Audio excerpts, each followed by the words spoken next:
Good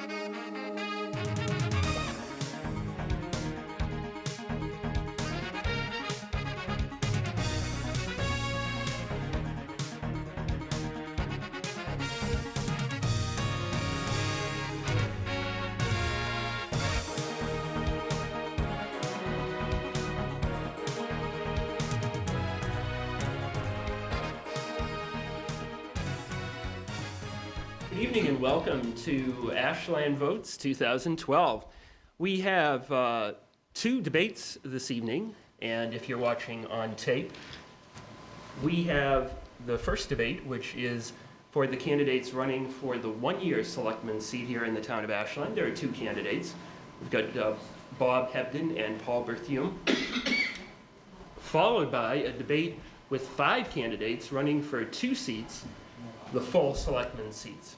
We want to welcome you. We have quite an evening planned for you tonight. I think you're going to learn a lot. I think you're going to be able to figure out who to vote for, hopefully as a result of these debates. My name is Howard Kaplan from WACA-TV, Ashland Cable Access. I'm joined here by Joe O'Connell from the Metro West News, Ashland tab. Thanks for joining us, Joe. My pleasure. Great. We're going to meet the candidates in just one second, but I just want to outline the ground rules first. Each candidate, in this case, we're doing the one-year seats. There are 2 candidates. Each of the 2 candidates will have 90 seconds to introduce themselves to you at home. And then we're simply going to ask questions, Joe and I, back and forth of the different candidates. And the candidates will have a chance to respond for 60 seconds, followed by the other candidate's response to that response for 30 seconds. Pretty straightforward. And at the end of the debate, each of the 2 candidates will have 60 seconds to reintroduce themselves to you, and we'll close things out. So those are the ground rules.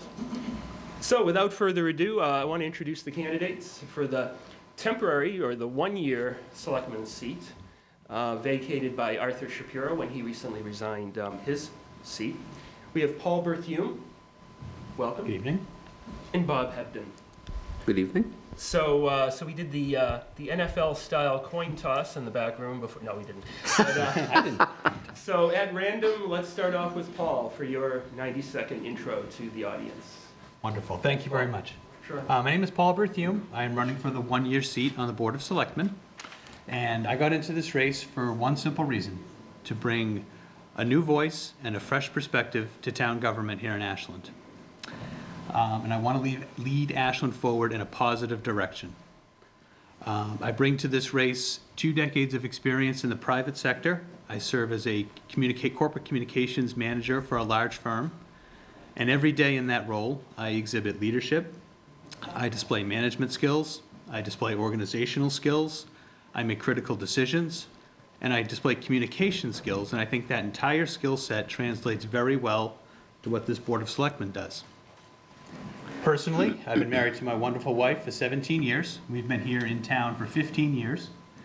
We have 3 great kids, all of whom are in the Ashland Public School System. I think, unless I'm mistaken and there's someone running with 4, I don't think anybody has a more vested interest in the state of the school system than myself.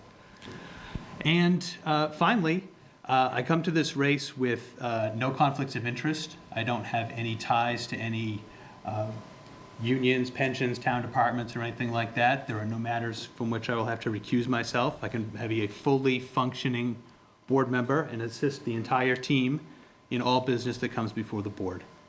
And with that said, I look forward to a great evening, and thank you very much. Thank you. You just heard from Paul Berthiaume, a newcomer to Ashland politics. He is running for the one-year seat recently vacated by Arthur Shapiro's resignation from the board. Our other candidate is Bob Hebden. Welcome, Bob, and you now have 90 seconds to introduce yourself. Thank you. Good evening. First off, thank you, Ashland Cable, and both Howard and Joe for allowing me the opportunity to present my candidacy to the voters. My name is Bob Hebden, and I am also running for the one-year term on the Ashland Board of Selectmen.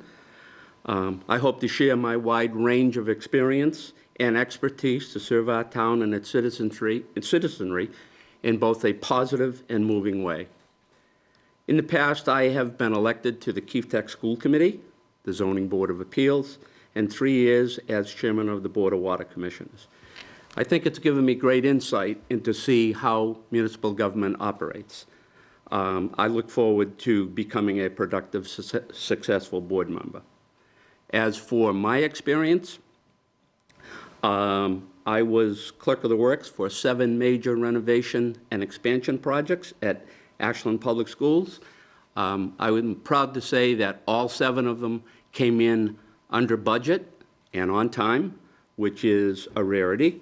In addition to the high school that I was clerk of the works slash project manager of, it became known as a green school, one of which the Commonwealth of Massachusetts has honored that in order to receive funding from the state, you have to duplicate one of 3 schools, and Ashland is one of them. I'm very proud of that fact.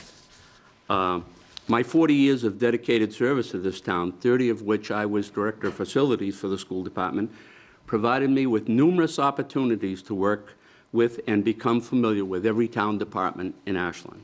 Bob, sorry, we're well out of time. Okay, Sorry. it's all right. Sorry to interrupt. That's my role. It's all right. So, but no, thank you so much. You heard from Bob Hepburn just now, one of the 2 candidates for the 1-year selectman seat here in the town. So let's kick off the questioning, and thank you both, by the way. Thank you very much, and thank you for bearing with my refereeing here.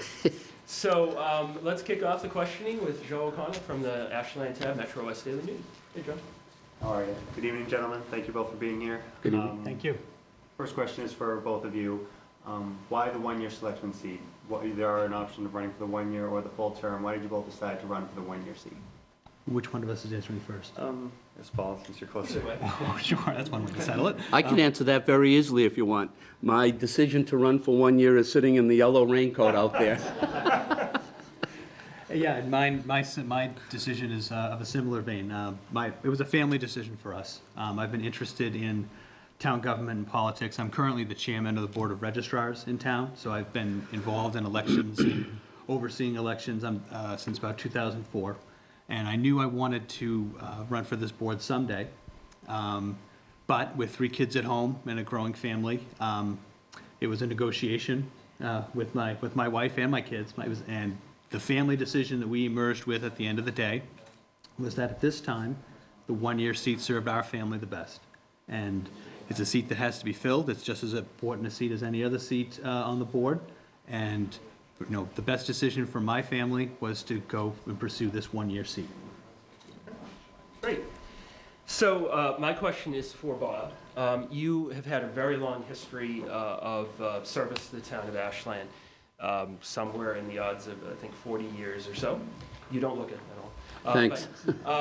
So my question to you is, I'm sure that in the past 40 years, it has come to your attention or come into your mind, maybe 1 or 2 things that, geez, if I were ever on the Board of Selectmen, I want to fix, I want to take care of. Just off the top of your head, 1 or 2 things that all these years that you've said, now I have the opportunity, I'm running for the board. What would you like to really fix in town? I think the biggest change that I would like to make is I think that when the people of Ashland show up to a selectmen's meeting, it seems as though they are shut out from their position of what they really want to discuss and talk about with the board. And I hope that if I become a selectman, this seat will belong to you, and I hope to allow you to make your statement, and I want to sit back and listen to everyone, listen to all sides, and make a decision, not a hastily decision of what needs to be done. Thank you, Bob. Paul, would you like to respond or add? Sure. Well, actually, I think I would slightly disagree with Bob's take. I've been going to the selectmen meetings for many months now, and my personal experience has been that our current board I don't see how they could be more open, and there's citizens' participation throughout. And last night I was here, and people were allowed to speak, out of order technically, and people who wanted to come up and respond to some of the issues that were being discussed. Couldn't have been a more open microphone up there, and a more open discussion and a very lively discussion between the board and the participants. So I think our current board does an excellent job of that. What do I don't really want to fix.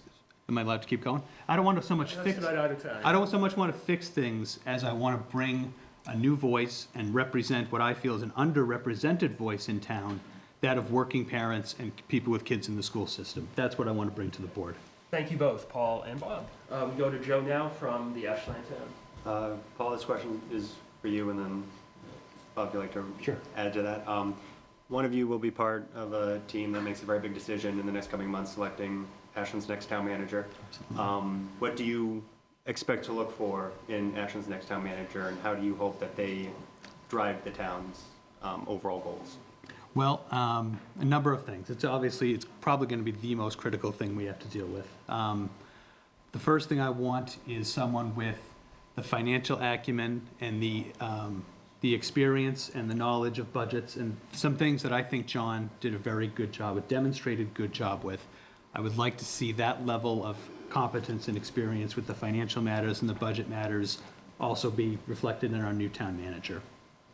I'd like our town manager to have a vision for the town, to look out not just for the day-to-day, but where are we going? I know, I see Steve Greenberg out there. He's got some exciting things going on with the Ashland Redevelopment Authority. I want our town manager to be engaged in having that type of a forward-looking vision. I'd like our town manager to be a communicator. I myself am a communicator. I think communication is one of the areas where our town government amongst itself could maybe do a little better job with. And that is another thing that I would look for in a town manager candidate. Thanks. Bob? I agree that I think John Petrin had a lot of great expertise in his field. I would look for someone who has very similar expertise as John Petrin did. I think that they would need a great interpersonal skills with all of us here in town, and obviously a fiscal background as well. Thank you. My question kind of requires you to speculate a little bit. I know people don't like to do that, but I'm gonna kind of push it a little bit. I think it's something everybody's asking about in town. Why do you think John Petrin decided to leave? And I ask this first to Bob. I think the reason that John Petrin left is, in my opinion, he is a class act. He felt as though that his feathers were ruffled with some of the board members, and I think that he is such a professional person that he said to himself that I really don't need to put up with this, that I want to go where there's smoother waters. I think he's done a great job, and unfortunately, when you're in a position as John or the Board of Selectmen, that you have to make some tough decisions, you make some friends and you make some enemies. And over a period of time of 7, 8, 10 years, those enemies start to increase. And I think that John is a very professional guy, and he felt in his heart that he didn't need to put up with aggravation. Thank you, Bob. Paul? Well, I don't know why he left. John had his reasons. The Board of Selectmen ran the town and made the decisions that they made, and I'd rather not get bogged down in the past. The fact is, he's leaving, and I would rather focus on moving forward in a positive direction. I don't want to sit here and analyze and slice and dice why this happened, who said what. Let's move forward. Let's work on the new town manager. Let's work on the new Board of Selectmen, and let's go forward in a positive direction. Thank you. Paul, how do you see the role of the Board of Selectmen in the town of Ashland? Do you believe that is a board that should be focusing on overall goals, the big picture, or do you think it's a board that should have more of a hand in day-to-day operations, really getting down to the nitty-gritty of what's going on? Well, it's both. I mean, I don't see how the answer to that can be anything but both. It is the executive management component of the town, and it must deal with the day-to-day, the things, the liquor licenses and all that, all the minutia and all that. The town is designed for the board to handle those matters. So that's a huge component of it. At the same time, just like a board of directors at a corporation or anything like that, it has to be looking at things at the higher level. It has to have a vision. It has to be looking out for everybody. It has to be looking globally. And it has to also represent. It has to represent the best of the best that we have here in town.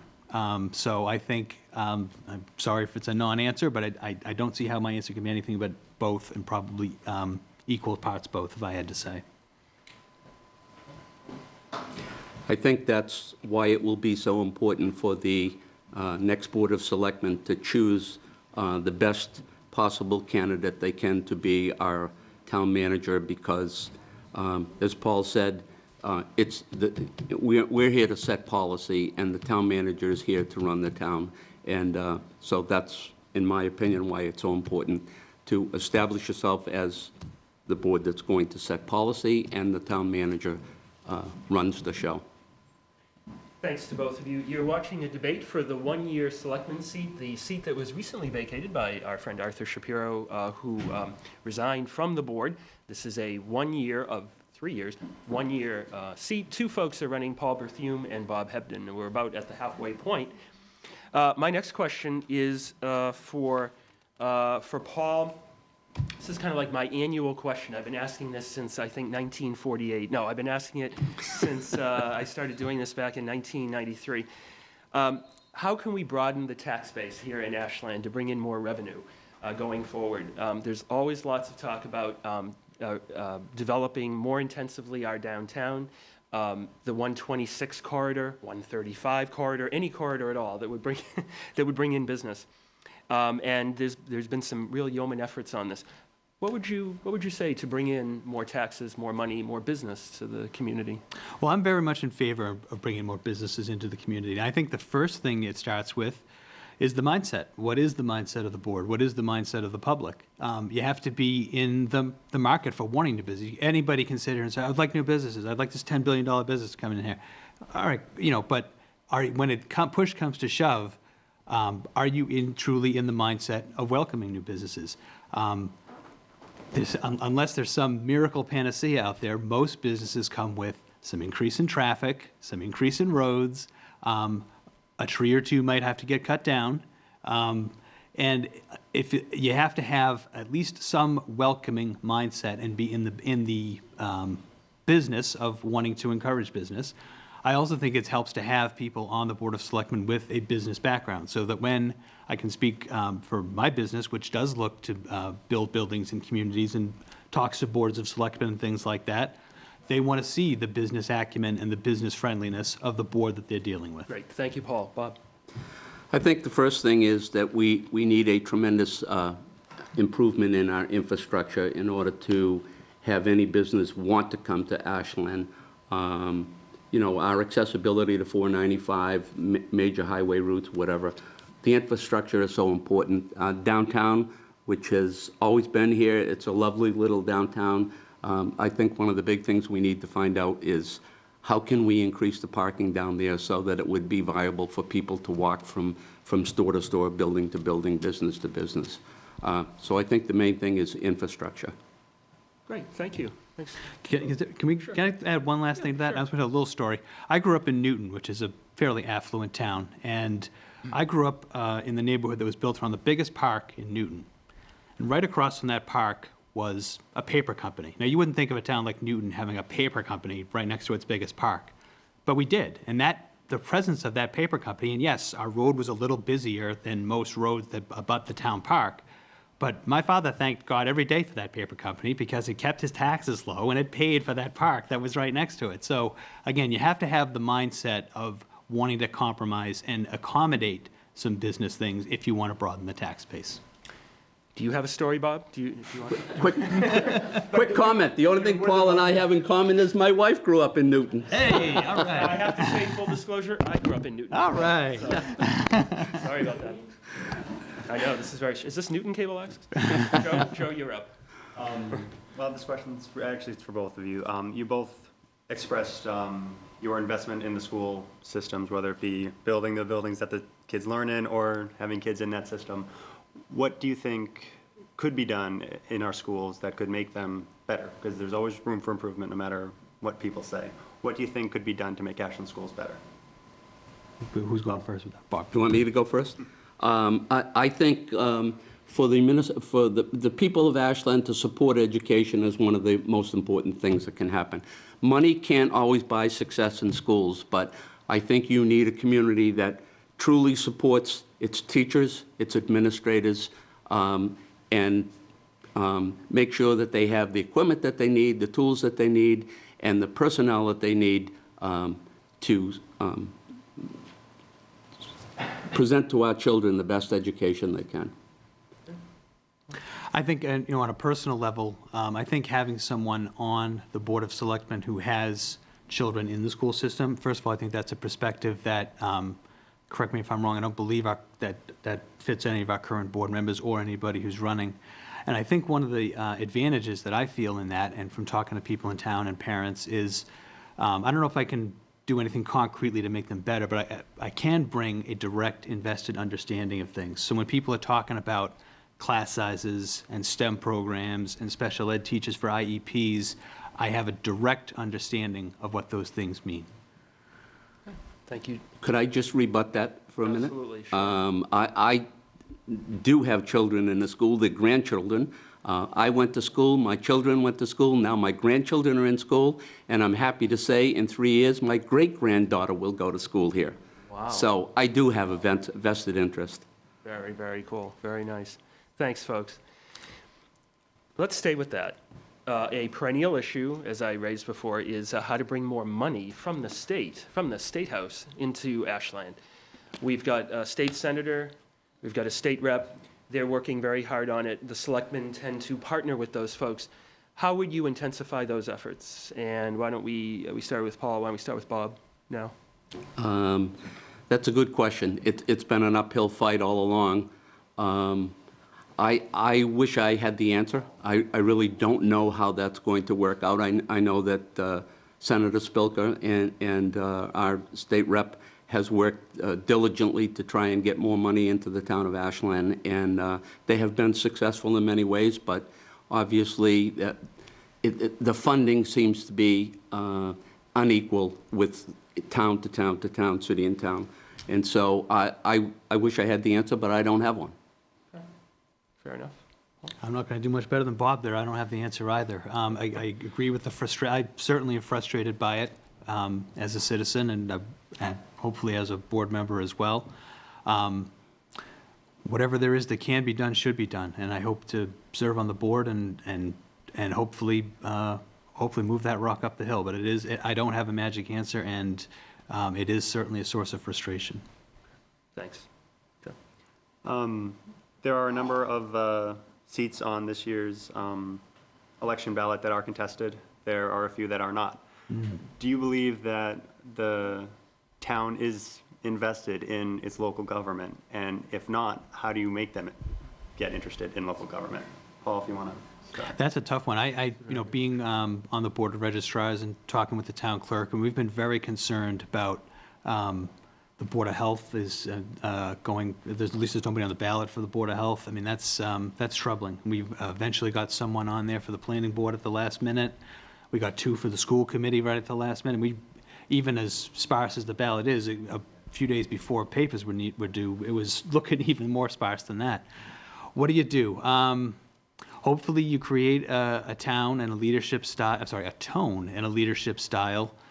that encourages people to run. Other than that, I don't know how much direct involvement the Board of Selectmen have, other than setting the tone and trying to do outreach and try and get people involved. I know a lot of people like myself who are interested in such things. A lot of it's a time commitment, so I don't know if there's anything we can do there. I don't know. It is a troubling issue. Okay. Thanks, Paul. I think it is in a lot of cities and towns, and one of the reasons I think is that most people think the Board of Selectmen is a very, very important seat. The school committee also has very important seats. And I think people have this idea that after we get beyond that, the Board of Health or the Housing Authority or whatever, it's not really that important whether somebody's on it or not on it. And it is. It's so important. So I think it's pretty much apathy that if you get great candidates for the Board of Selectmen and for the school committee, then we've done our job, which really isn't the case. Great, thank you. My question has to do with public safety, and there have been many efforts and lots of talk about resource sharing among the different fire departments in the surrounding communities and the police departments, possibly, but mostly the fire and rescue. Do you think this can work with the continued maintenance of quality service? Or do you think we sacrifice something when, due to financial limitations, we try to double up on resources? Why don't we start with, I think we I started went with you, first, Paul. first Yeah. last time, so Sure. Bob should go. Okay. I think it can work, and I think Ashland is working very hard with the town of Hopkinton to set up this. I think the new people that bought out Western Nurseries plans to put a substation there that hopefully will be manned by Ashland and Hopkinton. I think the equipment is so expensive when you talk about tower trucks and all of the rescue trucks that you need to share is the way to go. No question, but I think Ashland and Hopkinton have a wonderful bond, and I think it would be advantageous for both communities to do that. Okay. Thank you, Bob. Paul? I agree. I think it should continue in that vein. The equipment, I know some of the equipment is getting to the point of needing to be replaced, so this is an issue that's going to come to the forefront in the next couple of years. And I agree. I would keep it a shared partnership like that. I think all the people involved do a great job, and I don't think I would tinker with that. Thanks. There's a lot of grassroots campaigns that are kicking up. Rediscover Ashland is this June. There's also, the other one I'm blanking on. There are a number to promote local business, and similar to the tax base question that Howard asked, do you think there's enough being done in Ashland to let the residents here know there are some great local businesses? And if there isn't, how do you promote within? Well, certainly I will do everything I can to support such an effort like that. Coming from a business perspective, and anything we can do to support our local businesses, I will be 100% behind. Again, we do have some folks in town, some committees, the redevelopment authority and such, looking at things like that. And I think that the way to go is to support those committees, support those people that are involved in doing it now, give them a public forum at Board of Selectmen meetings, get them televised on the local access channel, and do everything we can to support those efforts. Okay. Thanks, Paul. Joe, you picked up on one of the things that I was going to present in my closing statement, but I'm very excited and supported about some initiatives that are going to take place, and one is the Green Community Proposal. The other is the upcoming farmers market, the teen coalition that they're trying to get together, and also the Rediscover Ashland activities. I'm very excited about them, and I think they certainly will help the community. Thank you. So I have to ask this question. It's asked with a little bit of levity, but some seriousness. Recently, there was a proposal to put a roundabout, a rotary, in front of Shaw's Supermarket on 126 as a way to kind of keep people, I'm not sure exactly how this would work, but keep people maybe from getting out of the rotary, but keep people with businesses, local businesses. What is your thought on that? I just have to ask that. You want me to shoot first? Absolutely. I think the state has many other areas that they could invest their money in that would be well worth investing, and that's not one of them. Okay, thank you. Paul? I agree. It kind of sounds like folly to me, and yeah, I agree with what Bob said. Okay, great. Joe? For the campaigning that you two have done to run for this seat, what have you learned about yourself, both as a person and a candidate? Well, that's a great question. I've really enjoyed doing this. I had no idea what to expect. It's my first time running for anything. What have I learned about myself? I think I've learned I have a lot more stamina than I thought I had. I thought I was pretty busy raising 3 kids and working for a living, but I seem to have made myself busier. But doing things in the evenings, doing things on weekends, getting out and talking to people has been a wonderful experience. Whatever the outcome of this is, I cherish the experience that I've had, and I've really enjoyed talking to people, going up and down the marathon route, talking to people, meeting people that I've never met before. And I've been what have I learned? I've learned that people that may not have been as engaged or as aware of local politics as they might have been before I talked to them, kind of perk right up. I think there's been a lot of people in town that have sort of responded to my candidacy because I I think I'm representing that underrepresented voice, that working family, that person with younger kids that I don't really think has a seat at the table in a lot of things in town. And I think people are responding to that when they see me out there. Okay, thank you, Paul. Bob? I'm surprised that he doesn't think that I'm from a working family because I've worked my entire life. But however, that being said, I think one of the greatest things for me in running for office is that I know an awful lot of people in the town of Ashland. I consider many of them my true friends. People that I knew have called me and said, please put a sign on my front lawn. I'm overjoyed that you're running. And more than I would ever expect have called me and said, I support you, and please put a sign on my front lawn. And I'm overjoyed about that. I'm thrilled about it. Great. I didn't want to infer that you weren't from a working family, or some privileged family or something like that. I just meant that someone with kids in the school system, someone who's sort of working full-time in the day-to-day spectrum of things, that's a voice that's not as well represented in town government. Okay, thank you, Paul. I'm just going to steer the conversation to Warren Woods for a moment. We're kind of near the culmination of this transaction. Bob, this question is to you.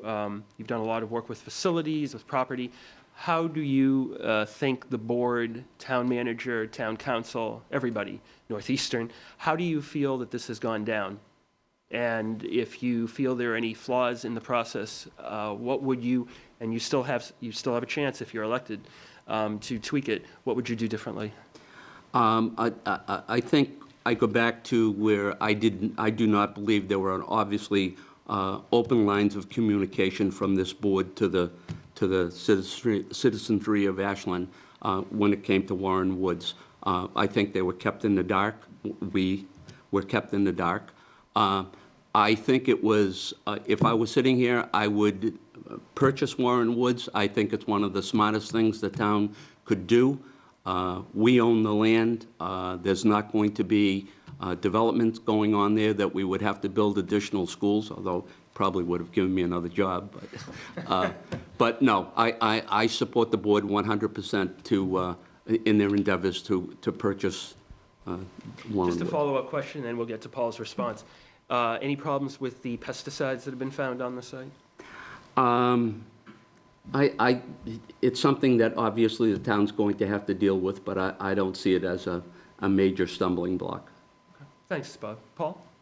You know, Warren Woods, that's another one where I'd like to look forward. I don't want to rehash all the back and forth that went into it and the sausage making that went into it. I think it's a good step forward for the town. And right now, what this board's going to have to do is close the deal, secure that grant money, dot all our i's, cross all our t's.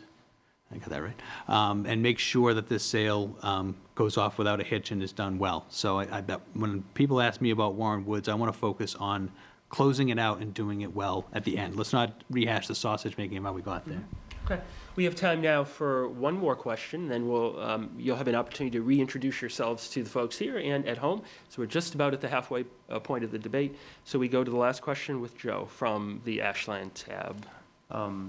Earlier when I asked why the one-year seat, you both gave family as a reason why, but would there be any opportunity if either of you were to win that you would run again at the end of your one-year term for a full term?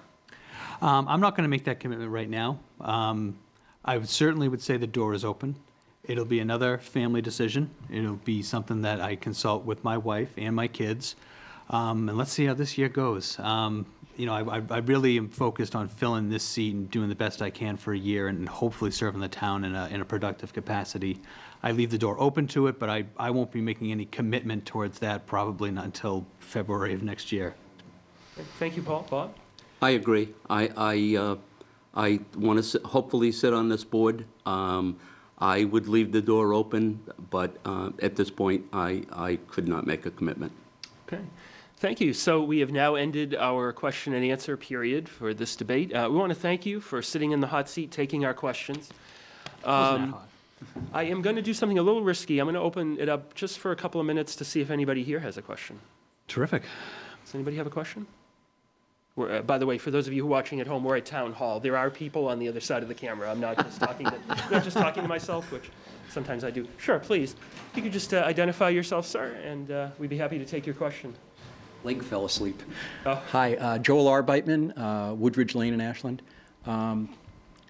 I have spent a lot of time reading about environmental concerns, green initiatives, the risks of global warming and climate change, the risks of drought, long-term drought in the major food production areas of the country, and the risk of severe recession like we're seeing in other countries around the world with austerity measures being put in where seniors are losing pensions, schools are being closed, public schools are being privatized or closed, and so on.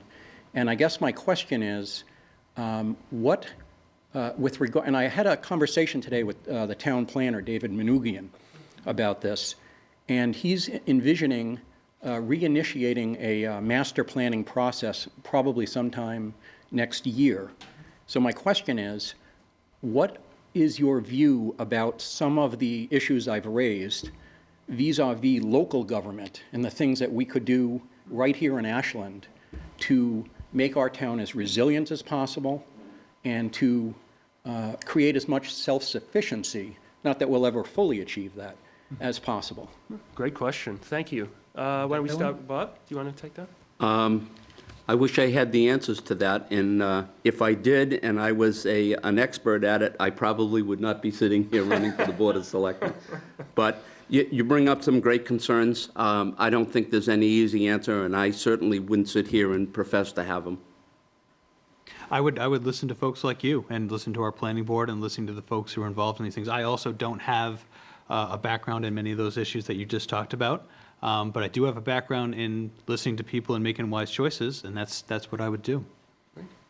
Thank you. Thank you for that question. So we've reached the end of our debate for the one-year slot on the Board of Selectmen. Stay tuned because we've got a 1.5-hour debate among 5 folks who are running for the 3-year, for 2 3-year seats, by the way. So let's close things up with our opportunity for you to close and to reintroduce yourselves to the folks at home and here at Town Hall. We started with... I kicked off. That's right, you kicked off. Yeah, this is good. I'm the moderator. And I forgot. Bob, you have the opportunity to close. I promise I won't run overtime because mine's short and sweet.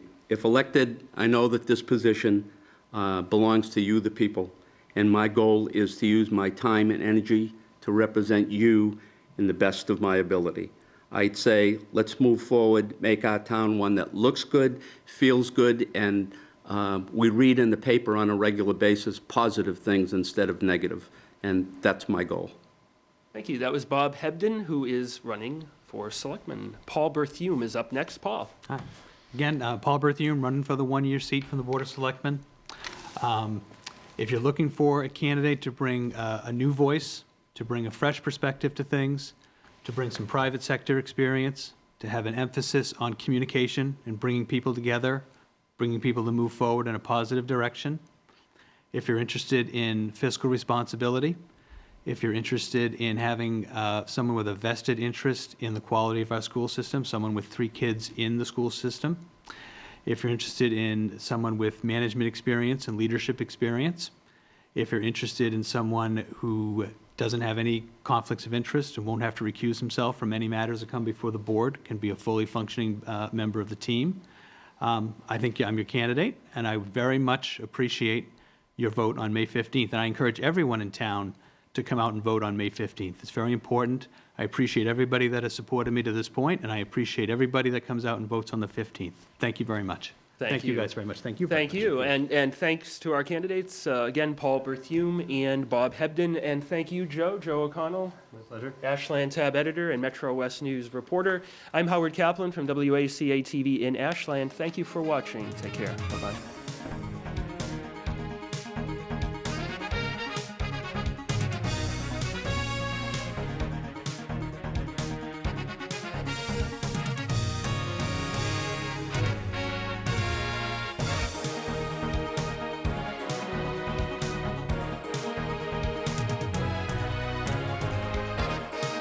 Good evening and welcome to Ashland Votes 2012. My name is Howard Kaplan from WACA-TV Ashland Cable. Glad to have you with us. We're here at Town Hall for quite a debate here. We have a lot of candidates this year, and this is a good sign for the town, democracy in action. We have 5 candidates for 2 seats. Specifically, incumbent Selectman Chair John Featherston is not running for re-election, and we have Michael Campbell, who is running for reelection. So consequently, those are the 2 open seats. So let me introduce you to the 5 candidates, if we could have the camera on them. We have Dan Shea. Thanks for joining us, Dan. Paul Monaco, former selectman, running now for one of the 2 seats. Yolanda Graves, formerly from the Ashland School Committee. Thanks for joining us. Pete Chisholm from Ashland, and Michael Campbell, incumbent, running for re-election. So the ground rules for this evening's debate are as follows. Each of the 5 candidates will have 90 seconds to introduce themselves to you, the home viewer, and also to the folks here. We have a full house here at Town Hall. Thank you for joining us, folks who are here live. And after that 90-second introduction, we will be asking questions, myself and also Joe O'Connell from the Ashland Tab and Metro West Daily News. And we'll continue to ask questions until the very end, and then we'll hear again from the candidates. They'll have 60 seconds to reintroduce themselves to you, the home viewer, and the folks here. So I hope the ground rules are clear. We've got a lot of folks. This should be a very, very interesting discussion in the next 90 minutes. So we've got a full 90 minutes. We wanted to give you as much time as possible to hash out the issues. So why don't we just start, just to keep it simple, we'll start from that edge of the table for opening statements, and we'll start with Dan Shea. Hi, Dan. How are you doing? Good. Obviously, my name is Dan Shea. I'm running for the three-year term for selectman. I've lived in Ashland since I was 8 years old. I grew up on Windsor Drive with my folks and my sister. I attended the Warren Mendez and graduated from Ashland High in '78. I graduated from AIC in Springfield with a degree in psychology. Whatever that did me through my career, I don't know. But I moved back to Ashland, and I live with my wife Amy and my daughter Sydney and my dog Lola on Sudbury Road.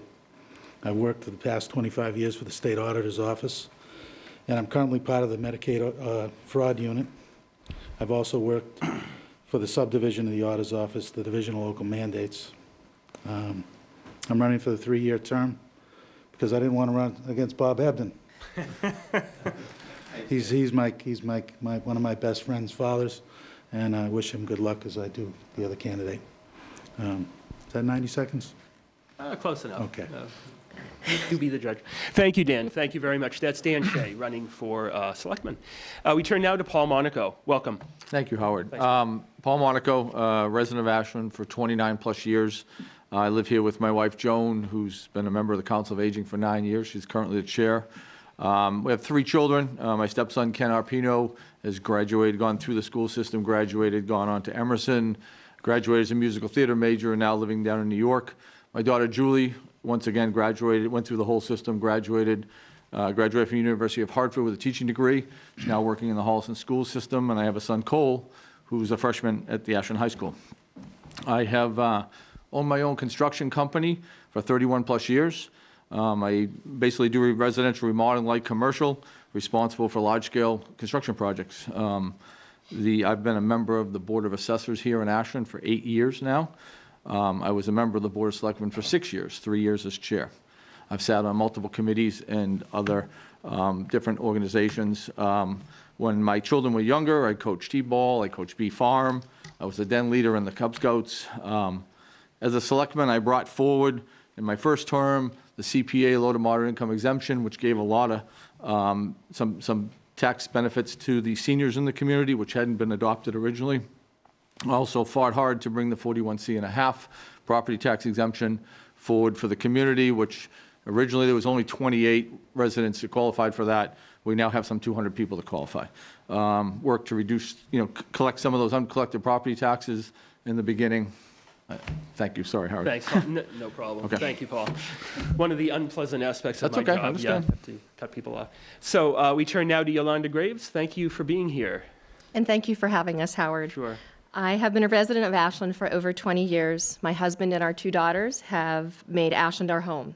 We enjoy the strong sense of community, the good schools, and all the great people that make Ashland a wonderful place to live. As I considered why I chose to run for selectman, I thought about what Ashland needs. We need strong selectmen who can set policy that will benefit the whole town, and will consider the long-term effects of the decisions made. We need selectmen who have experience in town government and who allow the professional employees to do their jobs. The residents of Ashland deserve Board of Selectmen members who can work together for the good of the town. My fellow candidates and I are running because we want to serve the town, but what sets us apart is the experience we've had that we can bring to the board. From my 5 years on the school committee, I bring experience working with the schools as well as working with other boards in town. I bring an understanding of town finances, budgets, and working cooperatively to ensure our money is spent wisely. With my over 25 years' experience in private business, I bring the ability to lead teams, make decisions, and work with others. With my background in dance and the arts, I have the ability to look at issues with a different perspective, think outside of the box, and present myself in a professional manner. My experience has made me a clear thinker and has allowed me to be solution-focused. These are qualities that I feel help make me a strong candidate for Ashland Board of Selectmen. Thank you. Thank you, Yolanda Graves, candidate for Selectman. So we've heard from Dan Shea, Paul Monaco, Yolanda Graves. Up next is Peter Chisholm. Peter? Thanks, Howard. My name's Peter Chisholm, as Howard said. I'd appreciate your vote for a 3-year term on the Board of Selectmen. I've lived in Ashland with my wife for 35 years. We also have a little doggy, Chloe. Personally, I'm the Director of Government Relations at Framingham State University. I also work as a call firefighter in the town of Ashland as the Assistant Public Information Officer. I'm a member of the Board of Directors of the Ashland Education Foundation and a member of the Board of Directors of the Metro West Visitors and Tourism Bureau. I'm a veteran of the United States Army, and I'm a member of the American Legion. I graduated from UMass. I have a master's degree from Suffolk University. My goal here tonight is to let the people know, if they vote for me, that I believe in giving the people a voice in town government. I look forward to holding regular office hours, to having neighborhood meetings around the town. I want people to talk out the issues. I don't want us to bring our dirty laundry to the media. We all look bad as a town, and that's very unfortunate. A couple of other issues I'm very interested in this evening is, one, the elimination of robocalls in the campaign. I think those are very disturbing to most people, and there's legislation which I support presently before the legislature that would prohibit them. I'm also very interested in local aid and state issues and how it affects the town's tax rate, particularly how it affects the elderly. I have a number of elderly residents who have called me in recent days, and I understand where they're coming from. I'm 66 years old myself, and I know what a burden the tax rate can be. Thank you. I appreciate this opportunity to be here tonight. Thank you. You just heard from Peter Chisholm, candidate for Selectman. We turn now to the incumbent, Michael Campbell. Michael. Thank you, Howard, and thank you everyone for coming and this opportunity to speak to you. My name is Michael Campbell. I'm running for a second term for the Board of Selectmen because I know I can continue to contribute to the greater good of the town. I'm proud of what we as a board have accomplished thus far. I've been part of a team that has worked together, listened to the people, and accomplished a lot, and we are working on more. A few examples, we heard that the kids and the people and the students in town needed fields. We pulled $1 million in capital from the town and gifted it to the schools to resurface Walker Field for an immediate fix. We worked with CPA, the town, and fully supported a committee that is now building one of the greatest sports complexes in the area. We injected over $6 million into the school's capital program without an override or debt exclusion. I'm very proud of that fact. We were asked to save Warren Woods. Over 2 years of negotiations, a lot of angst, a lot of time and effort with the town's approval of $5 million plus authorized us to spend. Because we were authorized, we still were not happy with the price. The final tally, when complete, should come in with a net cost of approximately $3.35 million, over $1.5 million under budget, and without an override, again, I might add. But on a previous ballot, there was a skate park, cost of almost $400,000 that the people shot down. We pulled something together that I've seen a waiting line for in town. Kids to use, it costs somewhere around $5,000 to $10,000. Happy kids, the park is clean, no override, no debt exclusion. The food pantry, huge need for this town that I didn't even realize until I got to be a selectman. We supported and participated in almost a dozen food drives at Shaw's and Market Basket, all no incremental cost to the taxpayers. And finally, local needs. We've increased the town's revenue about $50,000 annually using marathon numbers, runners' numbers to raise numbers for the town to support local needs that would otherwise go unfunded. Very proud of the work we've done. I look forward to serving you again. Okay, thank you. That was current Selectman Michael Campbell running for re-election. So if we could just pan out and show all 5 candidates, I have a kind of a mental trick for those of you at home to figure this all out. It's these 5 for 2. So there will be 2 people standing after the election, 5 for 2. If you can just remember that, it's easy. So now we get to the hard part. We've got the questions. And I want to turn now to my colleague, Joe O'Connell, the editor of the Ashland tab. Thanks, Joe. Thank you, Howard. My question is for all of you, but I'll start with Mr. Campbell and we'll work our way down. As many of you said, you are lifelong residents, if not almost lifelong residents of Ashland. During the time that you lived here, how would you say Ashland has changed? And would you say, is it for the better, for the good, the same? Mr. Campbell.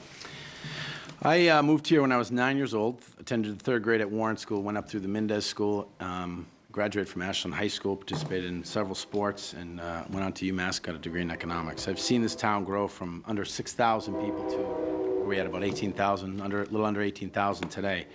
I've seen the growing pains. I've seen the nice things that have happened, the fields, the growth, the people, the families. I've seen some generation changes, some of them good. Some people had to move out of town for they couldn't afford to stay here. I believe that this town is a very vibrant town. We will have our growing pains, and we will continue to have them. I just think that we all need to come together and work together and continue on the path that we're on. I think it's a great town to live in, and I plan on staying here. Okay, so now we get to the complicating part. Everybody has an opportunity to rebut. So we'll just move on down the line here to Peter first. Well, I have to agree. I mean, I think Ashland is a very nice town to live in. It's a residential community. I think myself, like a lot of us, would like to find some way to increase the industry in town. Obviously, we don't have sites where we're going to have large factories, but there are a lot of small industries that we might be able to bring in. There's the site over on Pleasant Street, the old Fenwell plant there that we might be able to attract industry to. We might be able to expand some of the spots downtown, the former Fenwell plant downtown across from the town hall area. And but residentially, it's a great place to bring up children. The town's been aggressive in recent years with the new high school, the remodeling of the Warren School. I think the schools are going very well.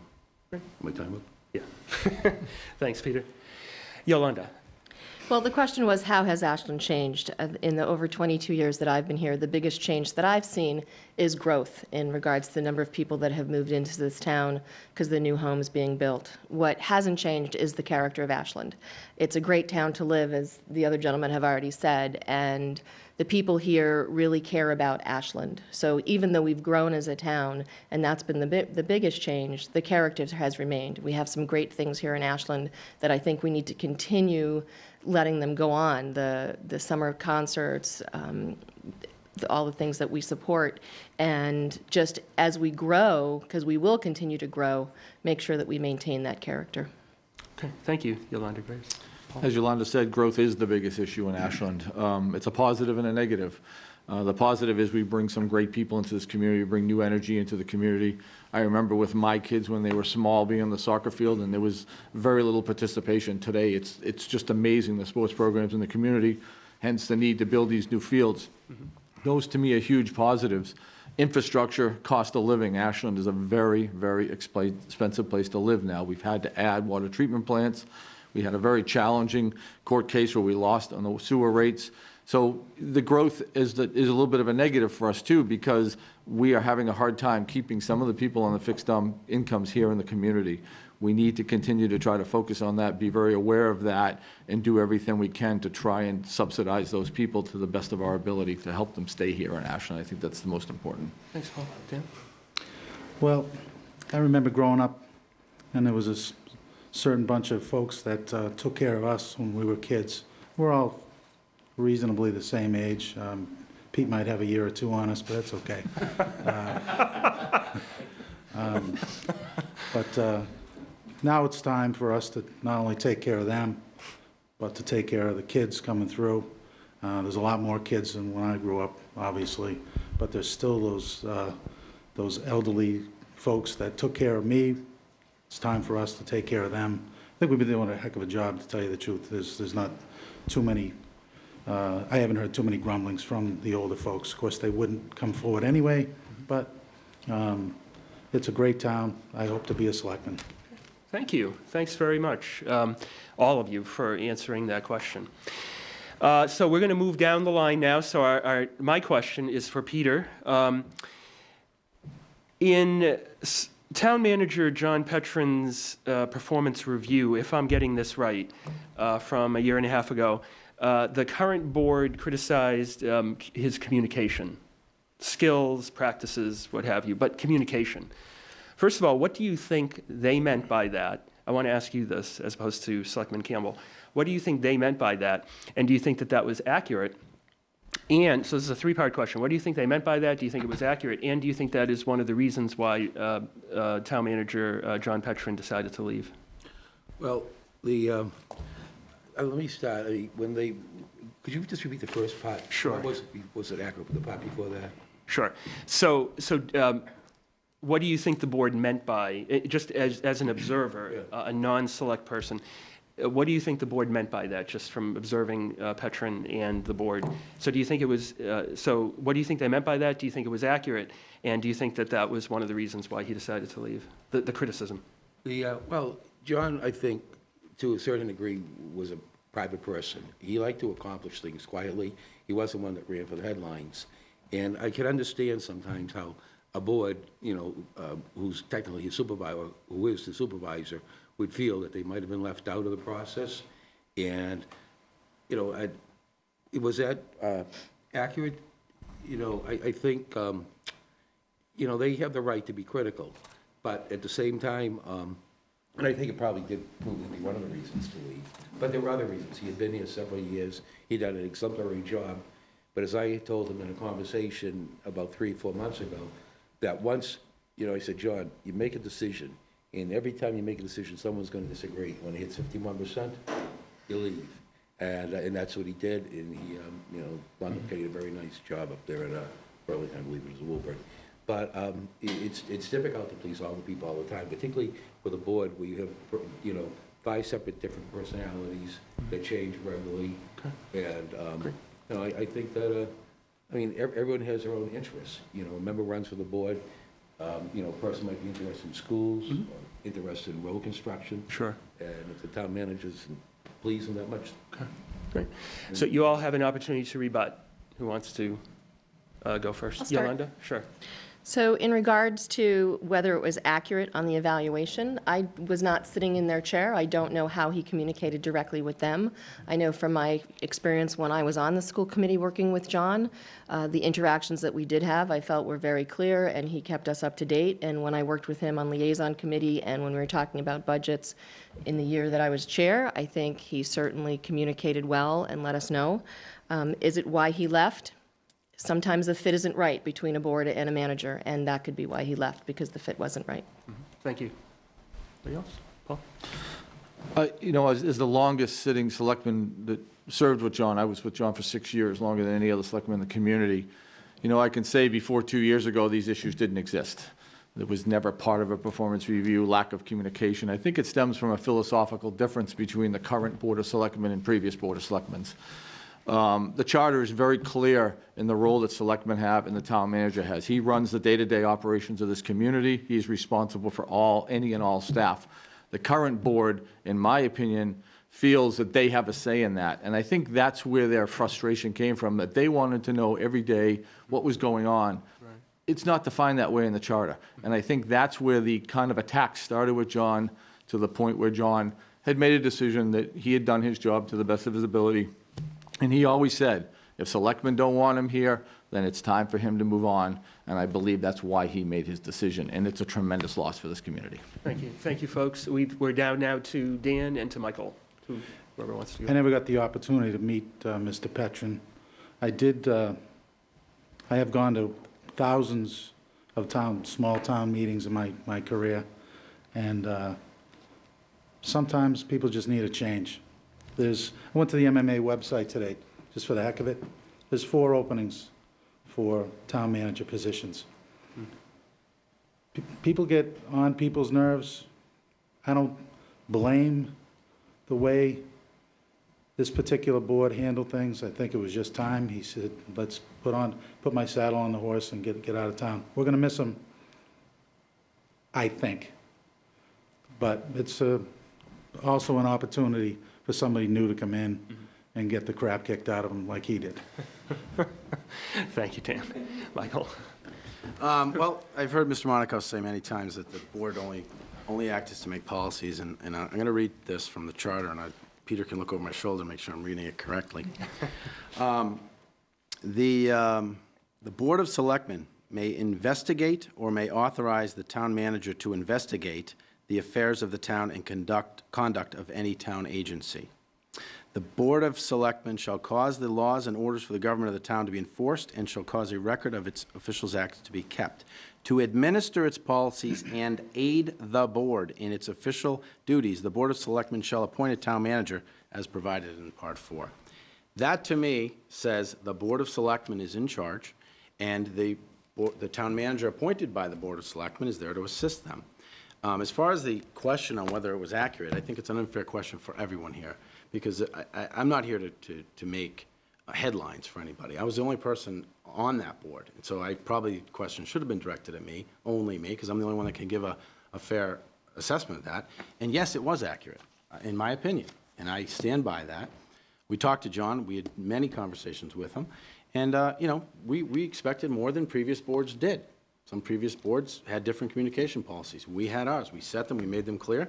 And I'm not here to bash John. John's moved on. I don't think he's moved on because of the board. I know that in my heart of hearts. You know, John Featherston had given his notice almost a year ago that he wasn't going to be here. Joe Magnani can't talk about him and vote on him, has nothing to do with him. So that means it's up to me. You think he's leaving because of me? I really don't think so. So if we do the math here, I think that's a question that's obviously on a lot of people's minds here, but it may not be the right question to ask. John Petron's the one that can answer that question. No one forced him out. He's leaving. We need to move forward. We need to move on. All right. Thank you to all of you on answering that multi-part question. Thank you. Joe? Speaking of moving on, I will address this to Yolanda, and we'll move down the line. Okay. If you are elected to the Board of Selectmen, two of you will be part of the selection process for the town's next manager. What will you be looking for in the next town manager, and how do you hope they lead the direction of the town? I have to be honest, I would be looking someone very similar to John Petron. He came into this town, he cleared up our finances, he got us back under control from a lot of issues, and he did it working well with everybody, from my experience with him. I think our next town manager has to be someone who is willing to look at what is currently being done and not come in with necessarily a lot of new ideas. I think our finances are in place, things are working well within Town Hall. We have some issues with our police, but maybe we need to look for someone who can help us with that better. But I think we need someone who knows how to run a town, knows how to work with a town of our size, and who is going to come in and be willing to work with what is already in place. Once they're here a while, maybe decide on things that might need to change, but I'm not looking for a major change in regards to how the town is run from a town manager perspective. Like Yolanda, John, in my opinion, was a great town manager and had tremendous assets. We need a financial person. That's the most important. But I'd actually like to see a few other things. John has been spearheading a regional approach in the fire dispatch and other areas. We've got a grant on the table. I want somebody who has some level of understanding of that and continue with that, because that could be a positive for Ashland. It's being investigated, but that's important. The other thing is we need a strong manager who can have interpersonal skills with his staff and take charge of his staff. We have some issues in the police department. We're going to need a strong manager that can help us overcome those issues, bring all those parties back together, and let the police department get strong once again. We were here 7 years ago. It can be done. John did it. We need a person who can continue on that front. And I'd like to see someone who has some economic development background too. That was something John didn't have a lot of strength in. I think that's an important issue for us in the community. Okay, thanks. I'd like to see us hire somebody with at least a master's in public administration. And I'd also like to see us hire a human resources director to kind of move some of the personnel issues away from the town manager and allow the town manager to do more with the boards and less with the employees. Okay, great, thanks. Michael? I also said in the previous interview that I would like to see someone very much like John. I think John has a lot of big shoes to fill. I'm not going to deny that. I think he had great financial background. He was great with people. He had a lot of things. I think sometimes over the course of time, with the personalities, I always commended John for this. I said, the one thing I can commend you for is, every year you've got 2 new people on a board that you answer to. I said, and that's got to be incredibly difficult to do. And, you have to have that ability and to be able to move and adapt to new boards, because the boards are elected by the people, and that's what, in essence, what the people want. That's what I think that the new town manager should have. All the traits of John Petrin and the ability to adapt to the boards and the wishes. Great, thanks, Michael. Peter? Yeah, I think that looking ahead to a new town manager, I hope we get one who has who's good communication skills. That's very important in that role. Excellent budgetary skills, a strong manager, which has already been said, someone who has the experience, too, as a town manager, and I want someone to play a role with the appointed committees in town, get familiar with them. Several years ago, when I first became interested in government, I was on one of the first capital planning committees in Ashland, and so I remember the members, and some of them were, one of them was named Dick Small. He has a son named Doug Small. I know you all know him. Another guy was Don Campbell, a Wellesley police officer. Yeah. He's got a son named Michael. And people like that, who are willing to put time in, volunteerism, which I think a town manager needs to inspire in people to volunteer to serve in the many communities, boards, and committees we have in this town. Great. All right, thank you, folks. I think we covered everybody. So I think moving down the line, Joe, we're now going to ask a question of former Selectman Paul Monaco. We're just about at the goal line of finishing the Warren Woods transaction. Are you pleased with how that went down? Do you think it was handled correctly or effectively? Any regrets? Anything that you think should have been done differently? And what would you do, say you get elected in 2 weeks and you're sitting there Wednesday night, the 16th? What do you do next on Warren Woods? What's the next step? Well, my understanding is it's nearing its completion. There's a P&S sign, and we're waiting for a closing, dotting the i's and crossing the t's on the grant. Sure. Kind of wrapping up. Last night, there was a discussion about appointing a conservation restriction. I think there needs to be a process put in place for that. Get some RFPs out there, bring in the best qualified candidates for that, get the most there. I don't want to dwell a lot on the past. It was probably the most challenging thing that I ever dealt with in 6 years.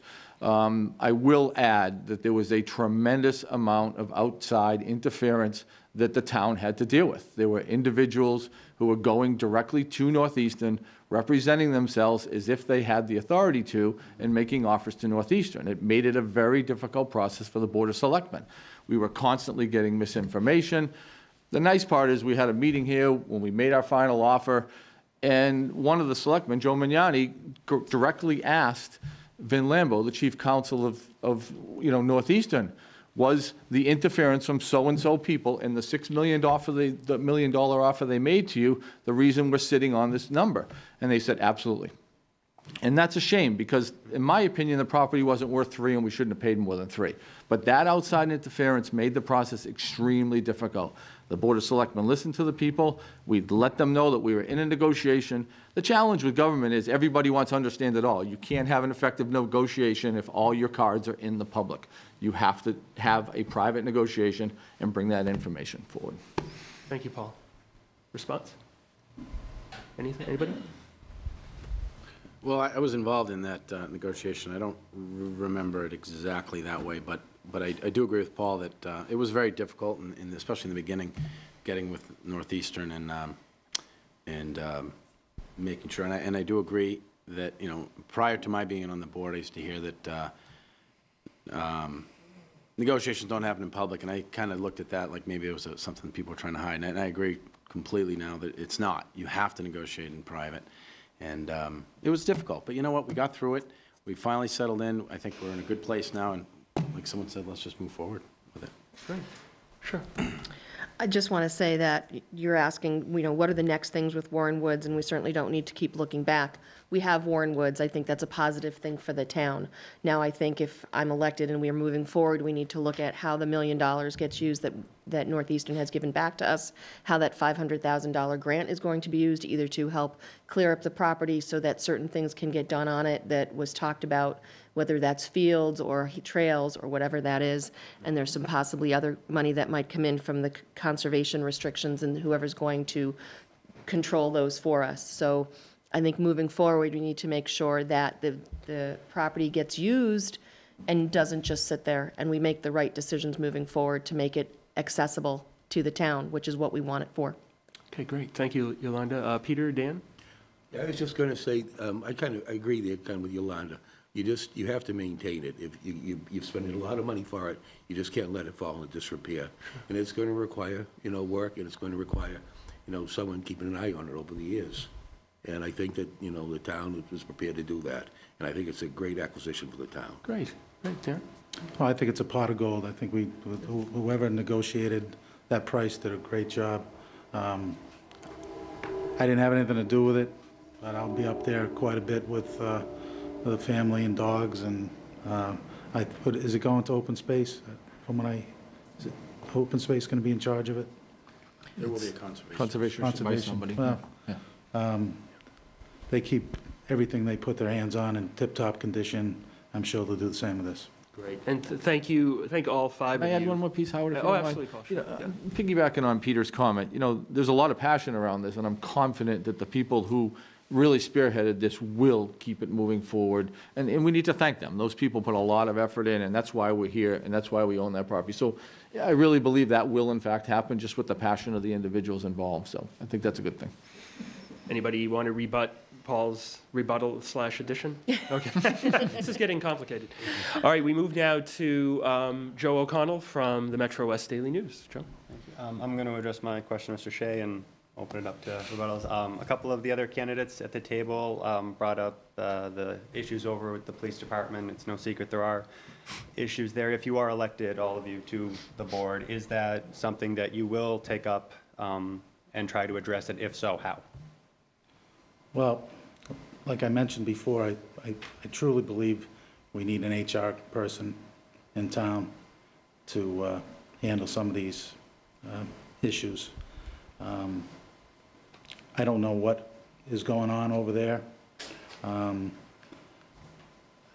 know the chief is very upset, and that can't be good for the town. I also know that if it's taken the minds off of any of the patrolmen out in the field, that's not good either. Because anytime they pull somebody over, anytime they go into a house, that could be over for them. And if they're not thinking straight, it's time they start thinking straight. Thanks, Dan. Anybody else? Mr. Campbell? Well, I'm not going to comment on anything that's going on inside. I do remember when the chief came here about a month ago, he wanted to assure everyone in town that the department is acting accordingly and people are still safe. So I just want to assure everyone that there's nothing that you need to be concerned with regarding getting pulled over or anything like that. I know it's a lot going on, and I'm not going to touch on it further. Thanks, Mike. Yep, I know that they had, as I recall, an investigator brought in, or an inspector from Worcester to review the situation. Sure. A lot of it hasn't made public. Most of it probably shouldn't be made public. I don't like hearing dirty laundry, in the media, through the media. I think that the new Board of Selectmen and the new town manager should work with the chief and the officers. Perhaps it needs to go to mediation to get the thing settled, but I can say, and I just want to reassure the residents of this town, from people I've talked to, that the chief, the lieutenants, the sergeants, and the patrolmen are all doing their jobs right now. Mm-hmm. When they're on the streets, they put personal feelings aside. Mm-hmm. Thanks, Peter. Yolanda?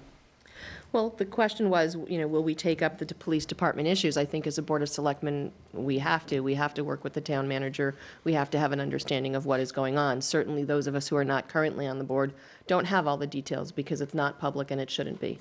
But certainly, if I were elected, I would, see what's going on and in my purview as a selectman, see what I can do to help move it forward and make sure it does get taken care of. Sure. Thank you all. So we move, Mr. Morrow.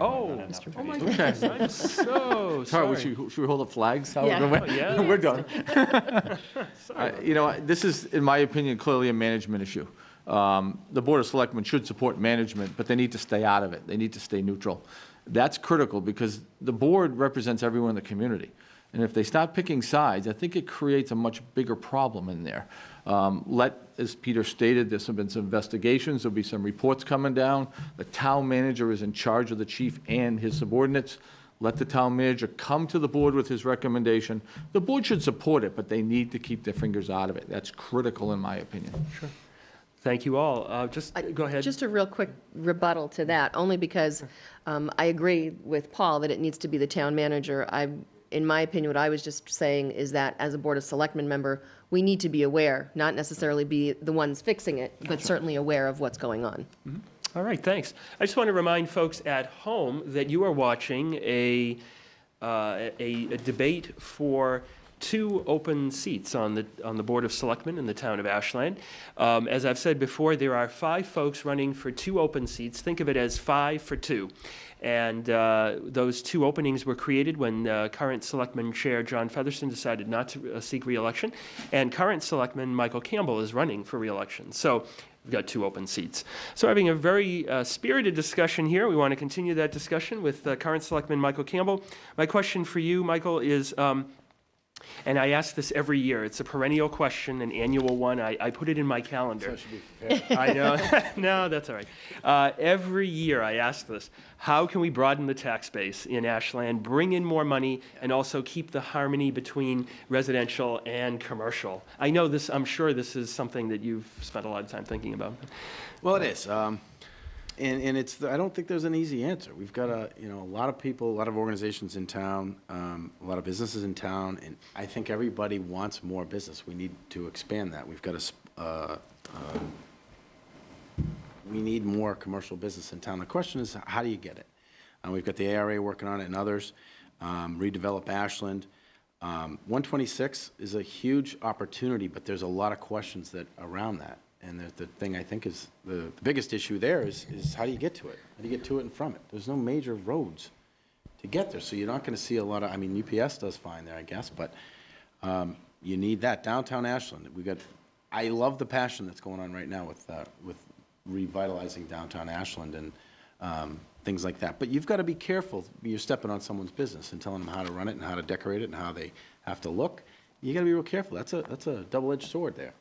So, I don't have the answers to that, and I'm willing to support any committee and people that want to go out and present options, and it's going to be a while, I think, before we get there, but the passion that we've got in this town, we'll get there.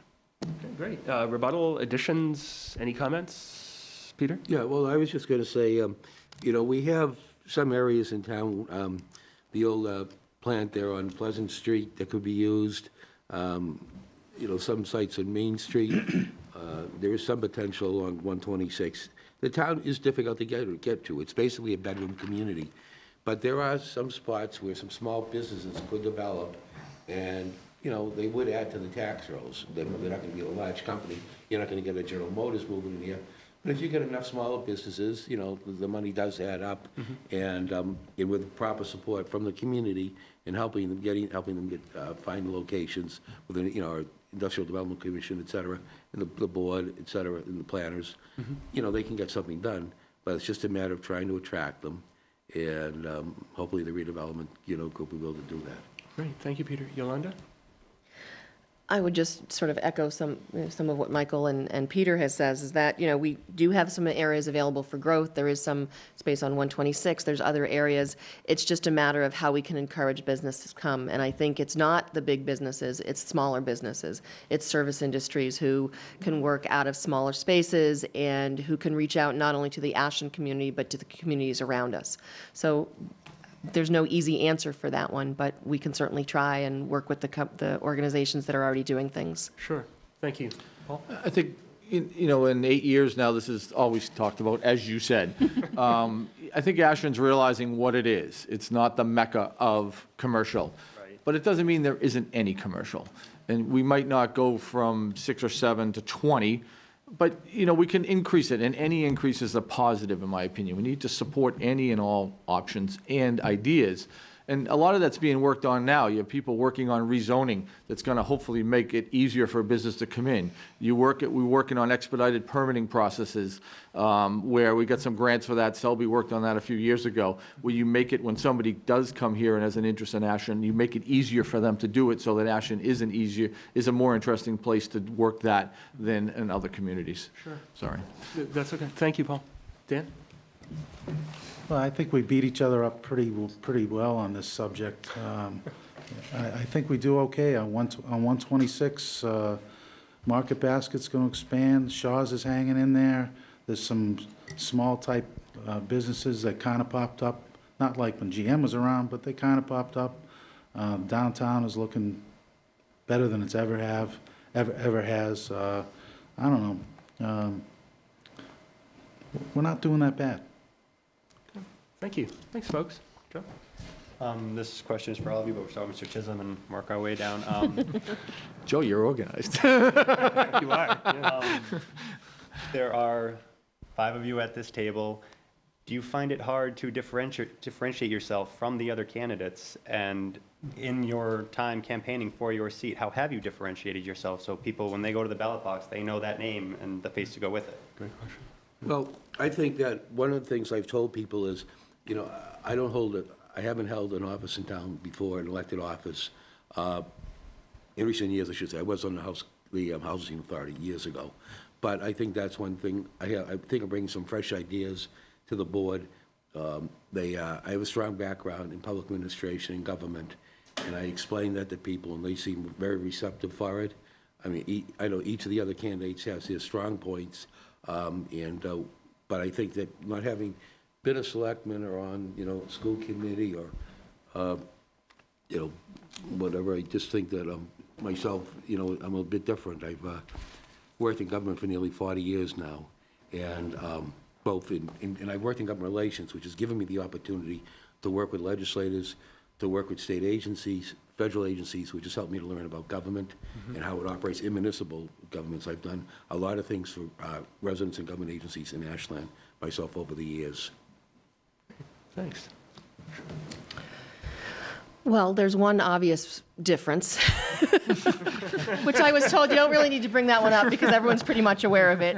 But what I find interesting is that my experience on the school committee, some people have said, well, maybe that's a negative. But when I was on the school committee, I worked for the students of Ashland, for the community, to make sure we had the best schools.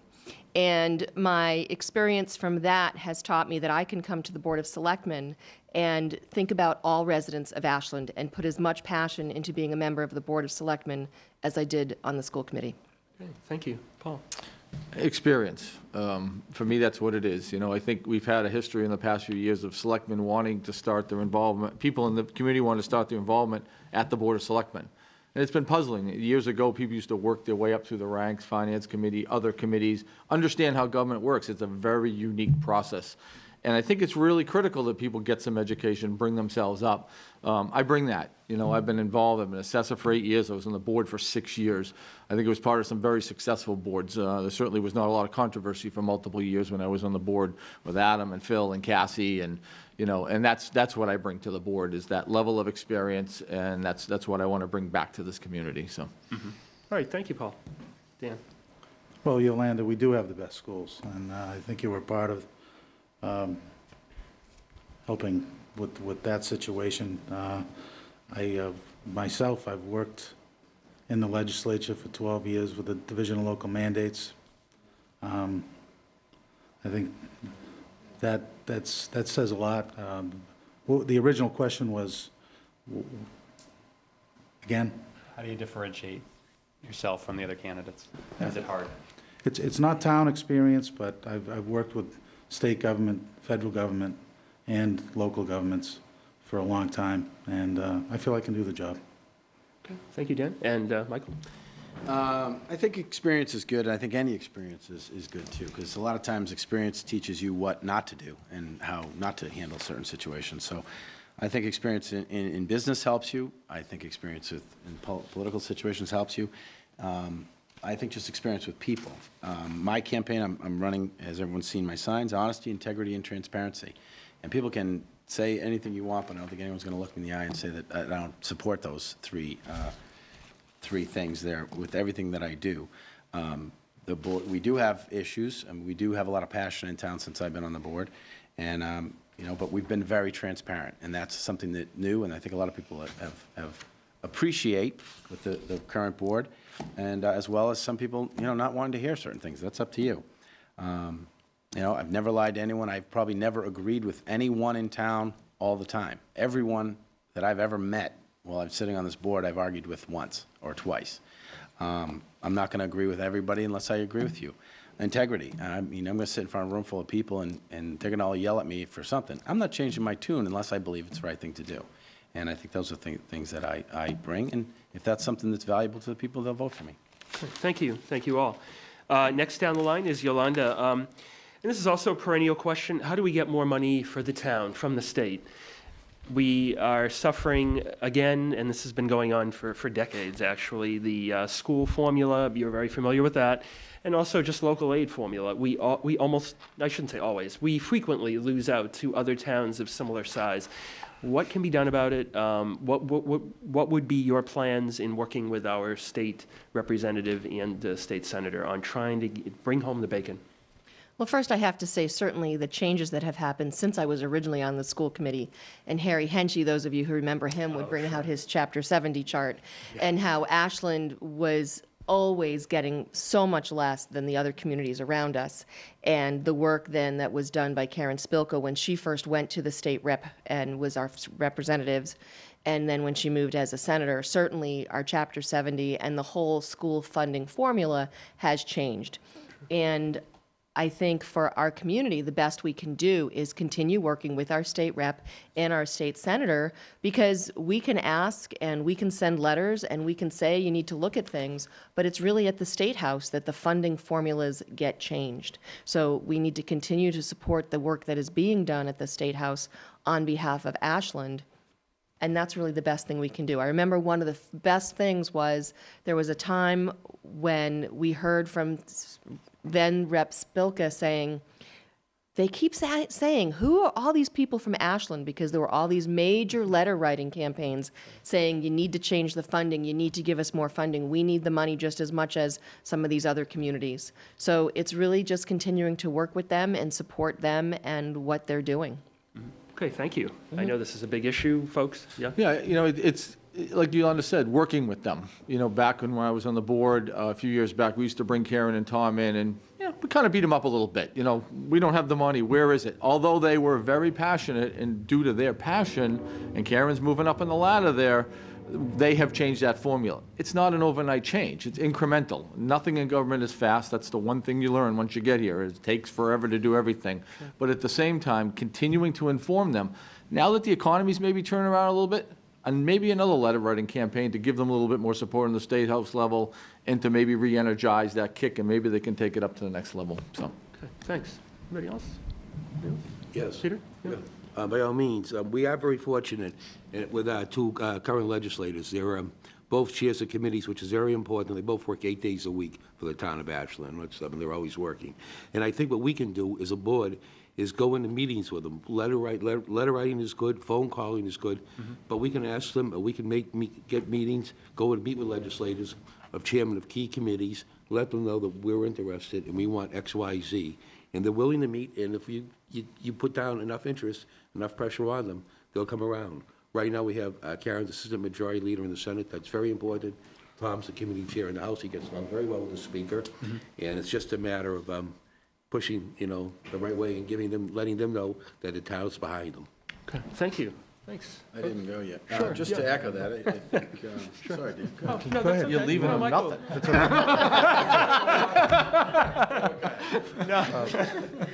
I mean, the problem with the cherry sheet issue is if Ashland is to get more, there's several other towns that they're going to have to get less. Right. And it's very hard. We're lucky our senator's in leadership now, and Tom's chair of a committee.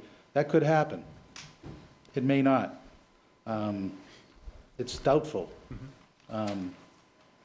I hate to be Debbie Downer around here, but to get a cherry sheet changed, it's very difficult. Interesting, okay. Sorry. Thank you. Thanks, Michael. Sorry, Mike. You know, I'm going to echo a little bit of what everyone said. I think communication with our state senator and state rep are hugely important. Bring them in, keep the communications going. Thank them when they do things for us. Recently, Karen had helped us out with the grant that we weren't quite sure we were going to get for Warren Woods. And, you know, so we deserved it, we were in line for it, and we needed it, and she stepped up. So thank you, Karen, for that. And, you know, I think just show them that we can do good things with the money and the things that they do for us, and hold their feet to the fire. We should. I mean, let's call a spade a spade. We should bring them in to the meetings and say, hey, look, this is where we're struggling, and we really feel like you need to step up for us. And I think they thank them when they do it, ask them when they don't. Thank you very much. Well, we are at the 1 hour mark. It's really flown. We are interviewing and debating among the 5 candidates for 2 open seats in the town of Ashland. 5 for 2, that's the way to think about it. Let's continue with the questioning. Voters may be wondering, Paul Monaco, after 6 years of running, you took some time off. Why are you now getting back? Why do you want to come back and sit at this table? What are the 2 reasons that are driving you to come back? The major reason is the departure of the town manager. And the second major reason is the direction that the Board of Selectmen has taken the town in right now. I disagree with the direction they're taking.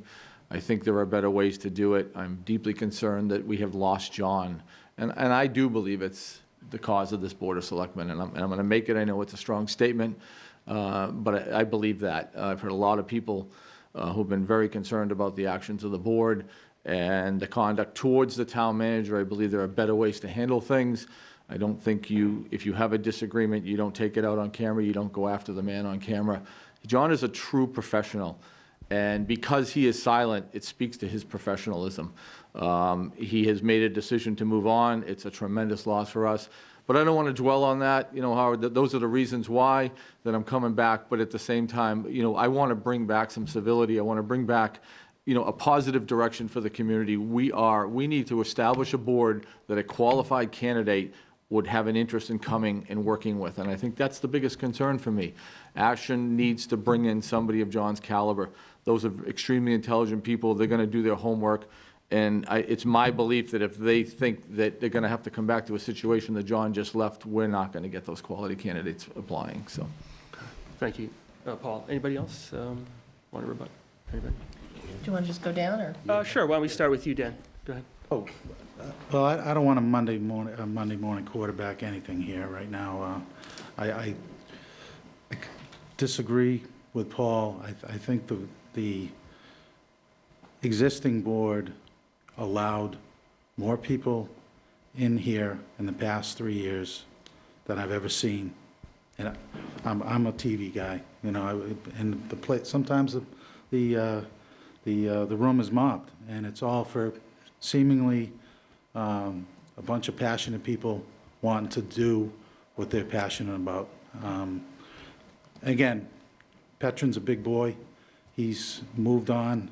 I only heard good things about him, but we can't dwell on the past. Okay, thank you, Dan. Yolanda? Well, you asked Paul why he's getting back, and I think I can sort of answer that for myself as well. Right, After yeah. having been on the school committee for 5 years. Sure. I stepped off for 5 years because of personal things. Teaching my girls and working at home, and I enjoyed my work as a member of the school committee, and I now want to take it to the next level by becoming a member of the Board of Selectmen. I think my experience both in the school committee as well as other things that I do gives me the ability to sort of come in as a voice of reason and really have the ability to work together and bring the Board of Selectmen into a place where the residents of Ashland can be proud of what they are doing and how they are representing the town, and also have a Board of Selectmen that incoming town managers will look at and say, these are people I want to work with. Okay, thank you. Peter? Yeah, I'm looking forward to being elected and serving on a board that's going to work together. I know that I can work with people. I've worked with boards, I've worked with commissions, I've worked with different college presidents, I worked with legislators, fall legislators early in my career. The fact that I haven't held elective office in recent years doesn't matter. DeVal Patrick never held it, neither did Bill Weld. They both did very well as governor. And I look forward to serving the town as a selectman. Thank you. Michael? I like the path that we're on. I think we are on a decent path. We have some bumps in the road, and John's departure is one of them. I clearly disagree with Paul. I think Paul's got a campaign, needs a platform, got to make up for some past mistakes of his own, so he's going to try to deflect things. You know, and I don't want to be the butt of that deflection, so I'm gonna stick up for the board now. We do have our issues. We do communicate. We are transparent. We're open to everything. Every meeting, everyone gets to speak, almost to a fault. That's what the board, I think, is about, not the hidden agendas that we had before. Paul actually mentioned in the last meeting on camera, that the Warren Woods meeting that turned into such a charade, that we discussed it prior to the meeting, that we weren't gonna let people speak. And I was astounded, because I wasn't part of that, and I was on the board. So I don't know what he was talking about. I certainly didn't discuss it, but then again, I wasn't in the vote to adjourn like that, but when the entire crowd had waited all night long to speak. So anyway, I mean, you can pick any platform you want, but do it with honesty, I think, and integrity. Paul, you want to rebut? I'd like to You'll all- rebut that. And you'll all have a chance to rebut Paul's rebuttal. Okay. So, you know, I mean, it's painfully obvious to, I think, everyone I've communicated with, that we've had selectmen, and I guess we'll get into a real debate now, is that they will sit at this table and tell you what they think you want to hear. In relationship to my on-camera interview, which was an interview, turned into a debate, there was an agreement by the Board of Selectmen before we hit that room. We had heard from residents for 6 or 7 meetings about the fact that they wanted us to try to acquire Warren Woods. We had told them at that point in time we were involved in a negotiation.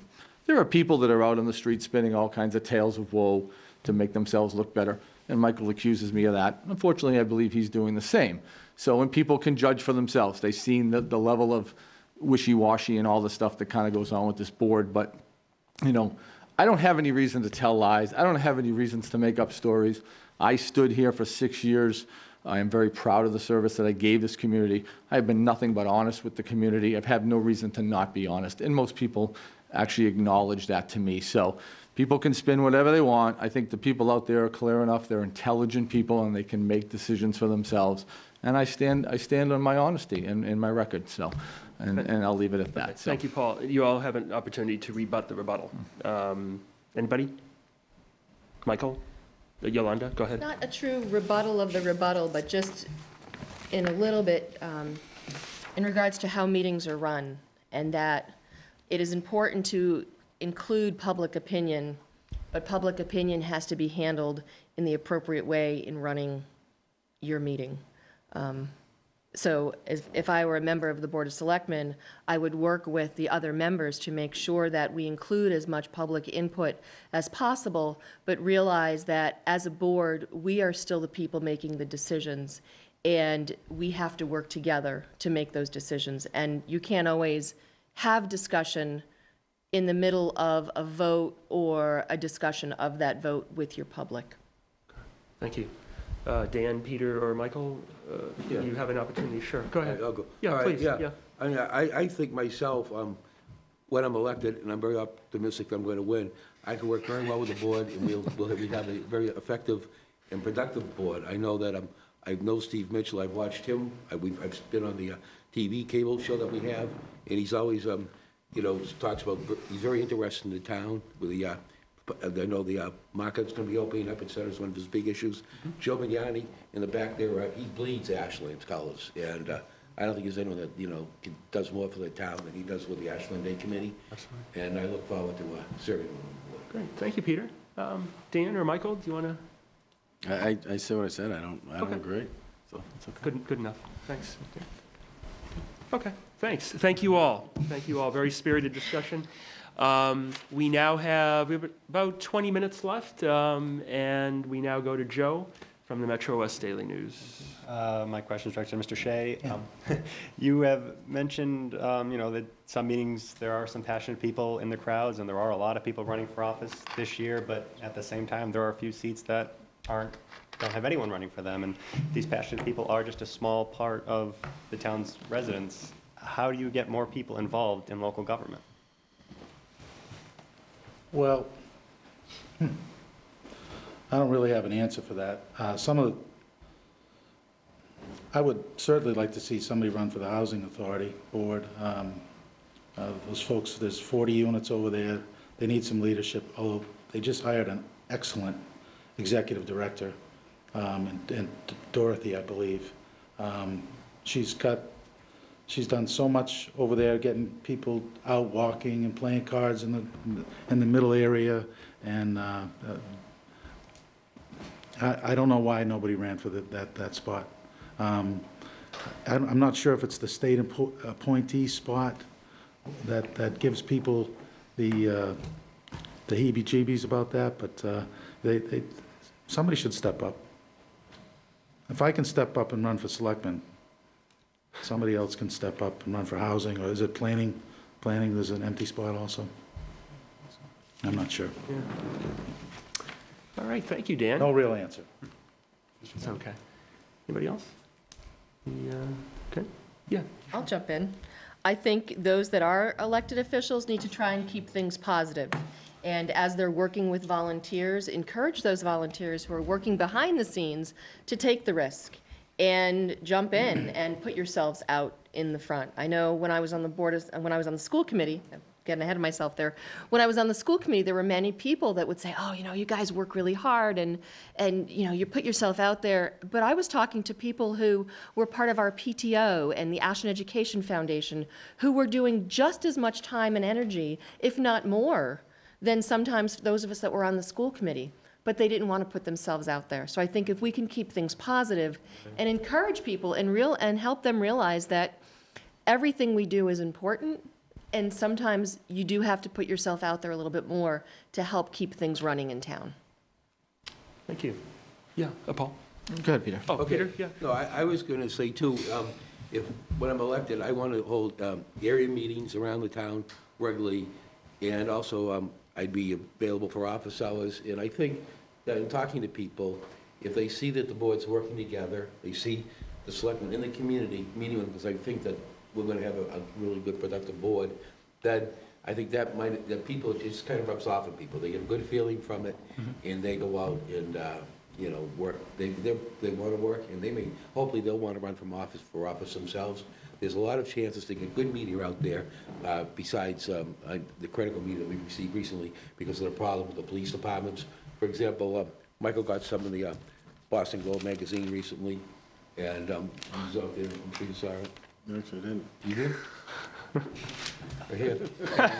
Would we like to share that with would we like to share that with others here, or is that something that? There are ways, that the board can work together. Right. Develop good public relations. Would you like to share that with us, or at least the gist of what that is? Which flow through the town. And if you can develop a good feeling in the town, people are going to run for office. Okay. Sure, thank you. I think it's important to reach out to people. Like Yolanda says, some people are hesitant. There's, in my opinion, a very large skill set in this community. The challenge I think a lot of people face is life and family. Like I mentioned earlier, sports are an extremely active thing in this community, and do people make a decision to not be with their kids at a soccer field and sit at a meeting? And so I think, some of the younger parents, or the parents with younger children, I guess I should phrase it, because it isn't always the case, those are the decisions that they make. It's not that they don't care about the community, but it's hard for them to bridge the family and the community thing, and we heard Paul Berthium talking about it earlier as well. But I think my experience has been, and I've been successful in encouraging a few people to get involved in a few committees, some finance committee members and stuff. I believe you can. It just takes some work. You're not always successful, but there are some really great, passionate people in the community. This is a great place to live, and people care about it. And I think if you talk to them and you tell them it's not all bad, and when they see you on camera practically getting stones thrown at you, they do get a little gun shy. But you explain to them that there are many positives, and the negatives aren't what they should focus on. So. I agree. I think what you do with people in town, it is a small community, and especially being in office, a lot of people, and you just got to find people's hot buttons and things that they're passionate about, and you can do it. I've actually recommended a couple of people, and I think it's working out pretty well. You got to get people interested. And, apathy rules here sometimes, and it's tough. Sure. All right, thank you, folks. The next question that I have is for Selectman Michael Campbell. Michael, so it's May 15th, late at night, although not that late. Our town clerk's office is great about counting the votes. And let's say that you have won re-election. So it's May 16th, you're sitting here. What is your, just right off the top of your head, what's your very first priority? Well, our very first priority is to get the board together and start building a relationship. I think what we've done typically in the past is we've had a retreat. We set up a retreat where the board gets together with the town management, and we just, let our hair down, talk about it. We elect a chairman of the board. We decide our goals for the group. One thing that I have always dwelled on is that, we have a lot of people out there that say, when I get in, I'm going to do this. When I get in, I'm going to do this. Right. Nobody is going to do anything without a majority of the vote of the board. And that's what we all have to remember, is you've got to get along. You got to be able to play nice in the sandbox. If you don't, you'll get nothing done. And you don't, to have constant bickering and fighting and stalemates all the time doesn't help anybody. You've got to come to mutual, agreements on what's the best thing. So we determine our goals as a board. Okay, thank you, Michael. Anybody else? Do we want Paul? Yeah, I mean, immediately whatever goes on in the campaign, and they're never pretty, all that gets put aside, and you move on. You move on for Ashland, because that's the reason you're coming to the Board of Selectmen. You establish all 5 people working together. That's the most critical thing. There shouldn't be 3 people teaming up or anything like that. All 5 members sit there equally. No one member has any more power than another. Even as the chair, your only job is to coordinate meetings and work with the town manager to coordinate that. The chair has no more power than the rest of the board, so everybody sits there equally. Everybody talks about that. It always takes time to settle in, especially with potentially 3 new members coming to the board. That's going to be a challenge, but it definitely can be successful and can be done. Thank you, Paul.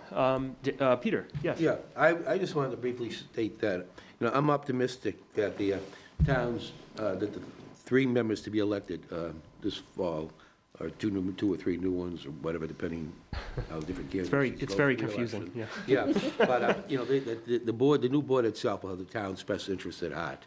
And so I think that, when you mentioned that May 16th date, hopefully we'll just sit down, shake hands, wish each other well, and then get to work with on the search for the town manager. And hopefully we'll be a unified board. Myself, I'll also be thinking that time, about 48 years ago, when I was drafted on May 16th. May 16th was a pretty dramatic date. Interesting. Wow. Thank you, Peter. Yolanda?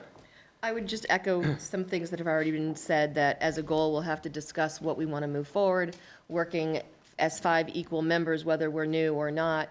But then the first major thing would be the town manager replacement, with John hopefully still being here at that point, so that those of us who are new can still be working with him and learning from him and getting as much information as possible.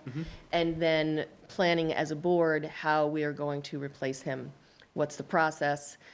Because I really feel that with the possibility of there only being 2 members left from this current board, no real decision should be made about how that process is going to be handled until the election has happened and the whole full 5-member board, who can all vote, would be in place. And actually, that's not true. All 5 members couldn't vote on a town manager, but certainly there would then be 4 people who can make that vote.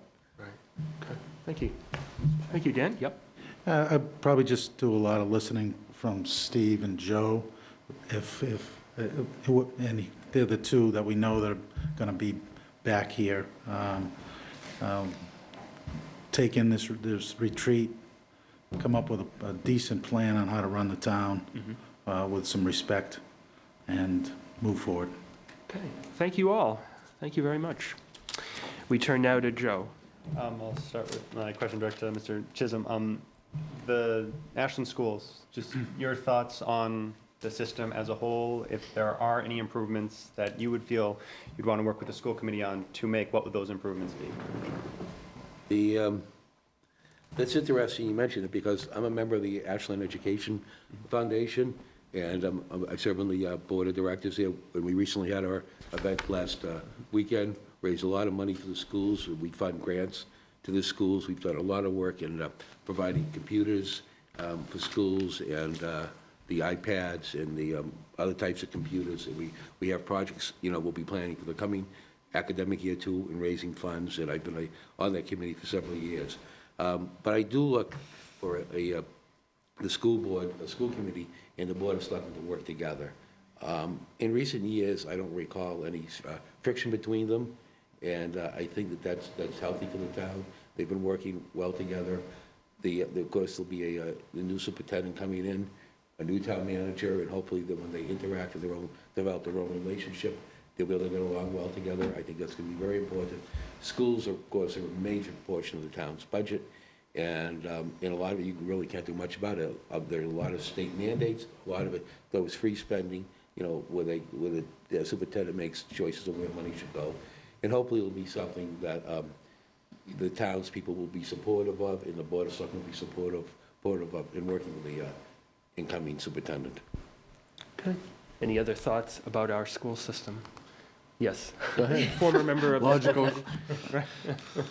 I'm very proud of our schools. I think we have some great buildings, we have some wonderful faculty, we have some great new administration. I know for myself, as I was leaving the school committee, the transition in regards to the number of turnovers of principals and administrators has been unbelievable in the last 5 years. But I think we have some great people in place. From my understanding, the new superintendent coming in is great. It's interesting, someone was telling me that they were running for Board of Selectmen and they were concerned about our schools. And I said, well, if you're concerned about our schools, you should really be running for school committee, because there's 2 seats there as well. I think people have to realize, as the Board of Selectmen, we work with the schools in reviewing their budgets, Right. but we have no real say as to what their budgets are or what their decisions are. We need to work together as a community, but as Board of Selectmen members, we can discuss, but we can't really tell them too much what they can do. So I think people need to remember that. We have to work together. But as Board of Selectmen, we do not have much say over what really happens in our schools. Thank you, Yolanda. Paul? The schools are the greatest asset in the community, in my opinion. It's our children. We have developed a great system. A lot of the separation, and we used to sit here and say the school side and the town side, that's gone. It's been one of the healthiest things that's happened in the past 6 years. There was incredible divisions. There was a tremendous amount of distrust. That's gone. Previous boards that I sat on, Yolanda sat on the school committee at the time, a lot of that went away. And I think, again, it's the greatest asset we have in this community. So, Thank you, Paul. Dan? All I can tell you is 90% of the top 25 kids in the class of 2010 are almost getting full rides to Division I schools. We have great teachers. We really do. They spend they don't pack their bags at 2:30. And I agree with Paul that in the past few years, that tension it seemingly has gone away. Good job for both of them. All right, thank you. Thank you, folks. We have time. Oh, I am so sorry. I sorry. mean, going last isn't fun. Sorry, I'm Really sorry heckled a lot about of that. things. But we have had a lot of meetings and a lot of communication with the schools, and the FinCom, the school committee, and the Board of Selectmen. We meet on a regular basis, and huge asset to the schools and to the town was Barbara Durand. I think that her openness and transparency with budgets and dollars, and that really kind of puts a lot of people at ease, because the honesty there and everything was huge. And I think there's much more comfortable situation now between the town and the schools, and it is great. We've worked well in the past. I think we're all working together. The fields, we had budgetary issues. We had about a month ago, we voted to give them more money to hire some more special ed teachers. Sure. And I think it's a great situation that we're going to keep that going. All right, and my apologies. I didn't mean to overlook you. So we have time for 2 more questions, and then we'll do closing statements, and that will be a wrap. So I have a question for Yolanda. There has been an effort to engage in resource sharing among the neighboring towns when it comes to fire and safety, rescue, and some of the other services to save money. We have looked at it as a town very carefully. There's been some grant applications, and I was wondering how you come out on this and whether you think that it is a viable way to save money and also to preserve the same level of quality services that Ashland residents are accustomed to in the area of fire and safety. Well, I think anything that we can do as a community to use our money wisely and save money is a good thing. And if working with other communities is going to do that for us, I think we need to pursue that as much as possible. I know we've done worked with Hopkinton and some other towns, and I think we need to push maybe for more of that. But as you said, we need to make sure we maintain our services. And as long as we can maintain the services that we are currently giving our community members and save money, we need to find ways to do that more. Because we need to use our tax dollars wisely. Sure. I'm also going to turn specifically to Peter, because you have worked as the spokesperson for the fire department for many years, as first chance to add or enhance or rebut. Well, I think in some municipal departments, like the street department, highway department, the recreation department, elder services, it's very easy to combine those with neighboring communities. The police department, to a degree, might be easier too, because patrol cars go out and they each have, a certain area that they cover. Fire is very unique. We have 4 firefighters on duty in Ashland tonight. One of them's on Cedar Street, 3 of them are downtown, next door. If they were to move a station up to 135 somewhere at the Hopkinton line, there's going to be a long response time heading to certain parts of Ashland. And the town's going to have to make a decision. Would there be more firefighters be needed? Or would you keep 2 downtown and 2 at the Hopkinton line? It's a very difficult question. I'm anxious to see what the study shows. And I know that I would hope that the group that conducts the study would, I'm no doubt they'll be conducting it and talk to representatives of the fire department, Chief Key, and no doubt the union president, and see what their feelings are. But it's going to be something that it's just not saying, it's not like plowing streets. You send the plows on, they do their route. Right. When you're at the Hopkinton line up near TJ's and you get a call the far side at 126, that's a long run. Yeah. Thank you, Peter. Yeah. Folks? Yeah, I think we're in a unique situation. We're having the ability to study this, and the state's paying for that, and I think that's great. We don't know what the result of the study will be. John's spearheading this, as I said before, and again, hopefully somebody new can come in and continue with that. But we might find out that the risk outweighs the savings, and then that decision would be made at that time. But I think we're very fortunate to have professional consultants looking at this versus people speculating, I know we can save, I know we can't. Let the people who understand it and know it bring that facts back to the town and the board, and let the board decide if it's the right move to present to the people. It's a long process, there's legislative action that has to happen, but we're so lucky here. We're having the state pay for us to get the ability to gain the facts and then make a real decision and not somebody's speculation. I think that's a great place to be. Thank you. Dan or Michael? Either one? There's not a whole lot to add to this. I think that, Sure. well, if there's an emergency, we do respond in other towns, and they respond here. It's kind of one of those, sharing things now.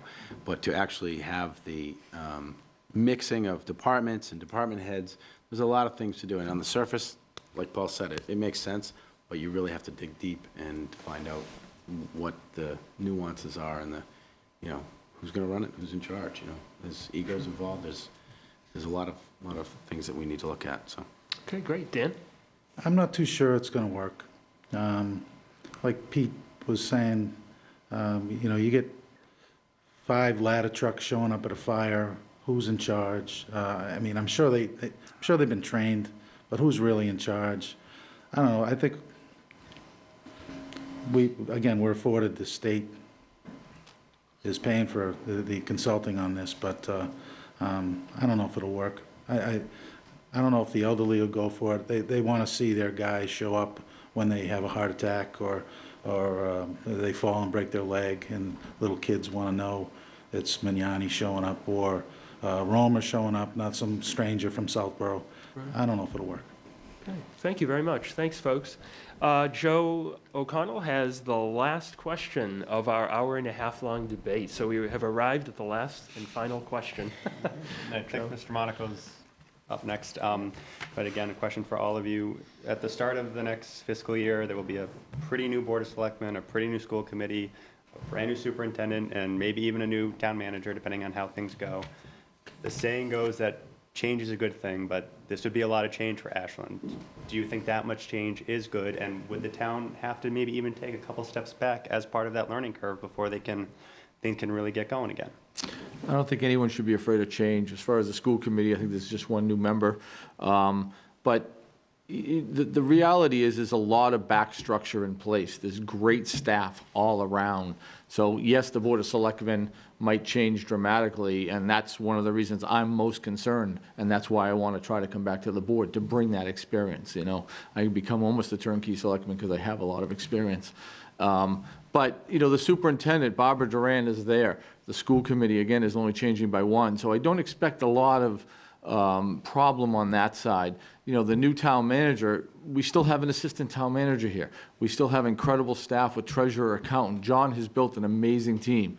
Because the back end of this is so strong, in my opinion, I don't think it's something to be afraid of. I think whoever we hire, as long as we hire the right people, will come up to speed, and we will be able to transition quite smoothly. So I'm not afraid of it myself. Thank you, Paul. We'll just move down the line. Dan? I agree. I don't think there'll be a, oh, by the way, thank you for being such a gentleman tonight. Good kid. I don't think there'll be an issue. I think we've got some formidable candidates, and we should roll right into the next era. Great, thanks. Thanks, Dan. Yolanda? Well, I think change is always good, and I think as a town, we need to embrace change and make sure it moves forward in a positive way. There is a lot that is not changing, as Paul said. Town hall employees, we're losing our town manager, but the other people are still in place. In regards to the schools, again, there's only one new person coming on for the school committee. They have a new superintendent coming on, but with Barbara Durand, who has been our interim superintendent, has done a great job. She's moving back to her position as finance, who then all the work that has happened between the schools and the town is going to continue. So I think we need to embrace whatever change is going to happen and let it be a positive thing and let us move forward from it. Thank you, Yolanda. Peter? Yeah, I think that the same thing. People are going to get along. I think we're going to have a very productive, coming fiscal year with the new board, working with the new manager, a new superintendent, working with the school committee. And I think it's going to just bring a new dawn, is dawning, coming about for Ashland. And I'm optimistic it's going to be one where we'll continue to see a nice, friendly community as we see now. I know in my neighborhood, the little children go out, run house to house, up and down the street. I'm fascinated watching some of the things they ride on these little scooters with just 2 wheels. They always stop to say hello to my little puppy when we're all walking around. But that's the kind of Ashland I like, and that's the kind of Ashland I think will continue and blossom in the coming year. Good. Thank you, Peter. Michael? We are definitely in for some change. I've seen a lot of change in my life, my careers, my moving. I've moved a lot of times, and I'm not afraid at all of change. I think we've got a great foundation here. I think there's a lot of things in place. I don't think we should be afraid of it. We've got great people, great boards, great employees here. I think this is a well-oiled machine, and I think we're just going to continue. And there will be change, but it's not anything to be afraid of. Okay, thank you, folks. We've come now to the final part of this debate. And again, remember the mind game here. It's 5 for 2. 5 of these folks for 2 positions for the 3-year, for 2 3-year positions on the Board of Selectmen. So we come now to closing statements. We're just going to go right through the line here. We're going to start with Dan Shea. You have 60 seconds to reintroduce yourself to the folks at home and also for the folks here at Town Hall. Danny Shea, I live on Sudbury Road. I'm just going to take this opportunity to ask you for your vote. I'd appreciate it. And I can tell you that I'll be trustworthy, and I'll work very, very hard for you. That's all I need. Thanks, Dan. Paul? Yeah, 7 years ago, I ran for the Board of Selectmen for many of the same reasons I find myself running today. I care about our town and its residents, and I am deeply concerned about the direction we are currently headed in. Despite the fact that our town charter clearly calls for a professional town manager and not Board of Selectmen to run the day-to-day operations of the town, we once again have a number of selectmen who believe they have the authority to insert themselves in the day-to-day running of our town whenever they see fit. I believe this overreaching by selectmen has had a number of negative impacts on the town, the most serious being the departure of John Petrin, the best town manager we have seen. John was finally able to put Ashland's financial affairs in order, and he brought respect back to our town. This indeed is a great loss for Ashland. We now face the task of hiring a new town manager and believe and I believe that my previous 6 years of experience on the board would prove crucial in this hiring process. My hope is that we can hire someone like John Petron who will have both the intelligence needed to keep Ashland's finances on track, but also the interpersonal skills needed to help settle the unrest in a few of our departments, most notably the police department. My worry, though, is that if we do not elect a fundamentally different Board of Selectmen, no one truly qualified will want to work for us. I believe Ashland is a great place to live and work, and I would like to represent the residents in a thoughtful and purposeful manner. Please vote for me, Paul Monaco, May 15th. Thank you. Thank you, Paul. Yolanda? Howard, I want to thank you and Joe for allowing us to have this debate to show the community the differences of opinion and the differences of the 5 people that are running for the Board of Selectmen. Ashland needs a Board of Selectmen made of members that really represent the the residents of Ashland. We need selectmen who have experience working in town government. We need a Board of Selectmen whose members create policies and procedures that are in the best interest of the town. Ashland deserves a Board of Selectmen that acts professionally and with integrity. My experience on the school committee, in private business, and in the arts has made me a clear thinker and solution-focused. While I may have strong opinions, I always listen to other points of view and remain open-minded. I'm a proven leader who can communicate clearly and effectively, and these are qualities that make me a strong candidate for the Ashland Board of Selectmen. As a member of the Board of Selectmen, I will work hard for all the residents of Ashland. I want to thank you for your consideration, and on Tuesday, May 15th, please vote for me, Yolanda Greaves. Thank you very much. Thank you, Yolanda. Peter? Yep, thank you, Howard, Joe, for being here tonight. I look forward to serving as your selectman. And I urge you, too, to watch the next debate we'll be having at the public library next week, too. And if you can, come down and attend. I feel, though, that I'm going to do well if you elect me as a selectman in Ashland. It's interesting to read in a newspaper very recently. It said, the new town manager should understand the local flavor of Ashland leadership. The police chief, fire chief, and the DPW are all locals. Well, I've lived here for over 30 years, and I know I'm qualified. And I look forward to serving you as a selectman. I want to thank you for this opportunity tonight. I'd appreciate one of your votes as a member for the board. Okay. Thank you, Peter. Michael? Thank you both and all of you for this, You're welcome. having me here and listening to me. Once again, it's been my pleasure to serve this town as a member of the Board of Selectmen for the past 3 years, and I do look forward to the opportunity of serving you again. I am excited about this election, in part because the number of people that we have sitting here tonight. There's more activity on the ballot than I've seen in years. I think this gives the voters a huge opportunity to vote and know how they want to frame Ashland's leadership over the next several years. The town has seen growth and change over the past decades. We've had our growing pains, and we will have more, as I said. I always encourage people to do their homework before they voice their opinion. Understand there's always another side to the story, and oftentimes several other sides to the story. I encourage people to vote. If you have an opinion regarding the direction the town, regarding the direction you would like this town to move in, your best chance to exercise it is to vote. Become part of the solution.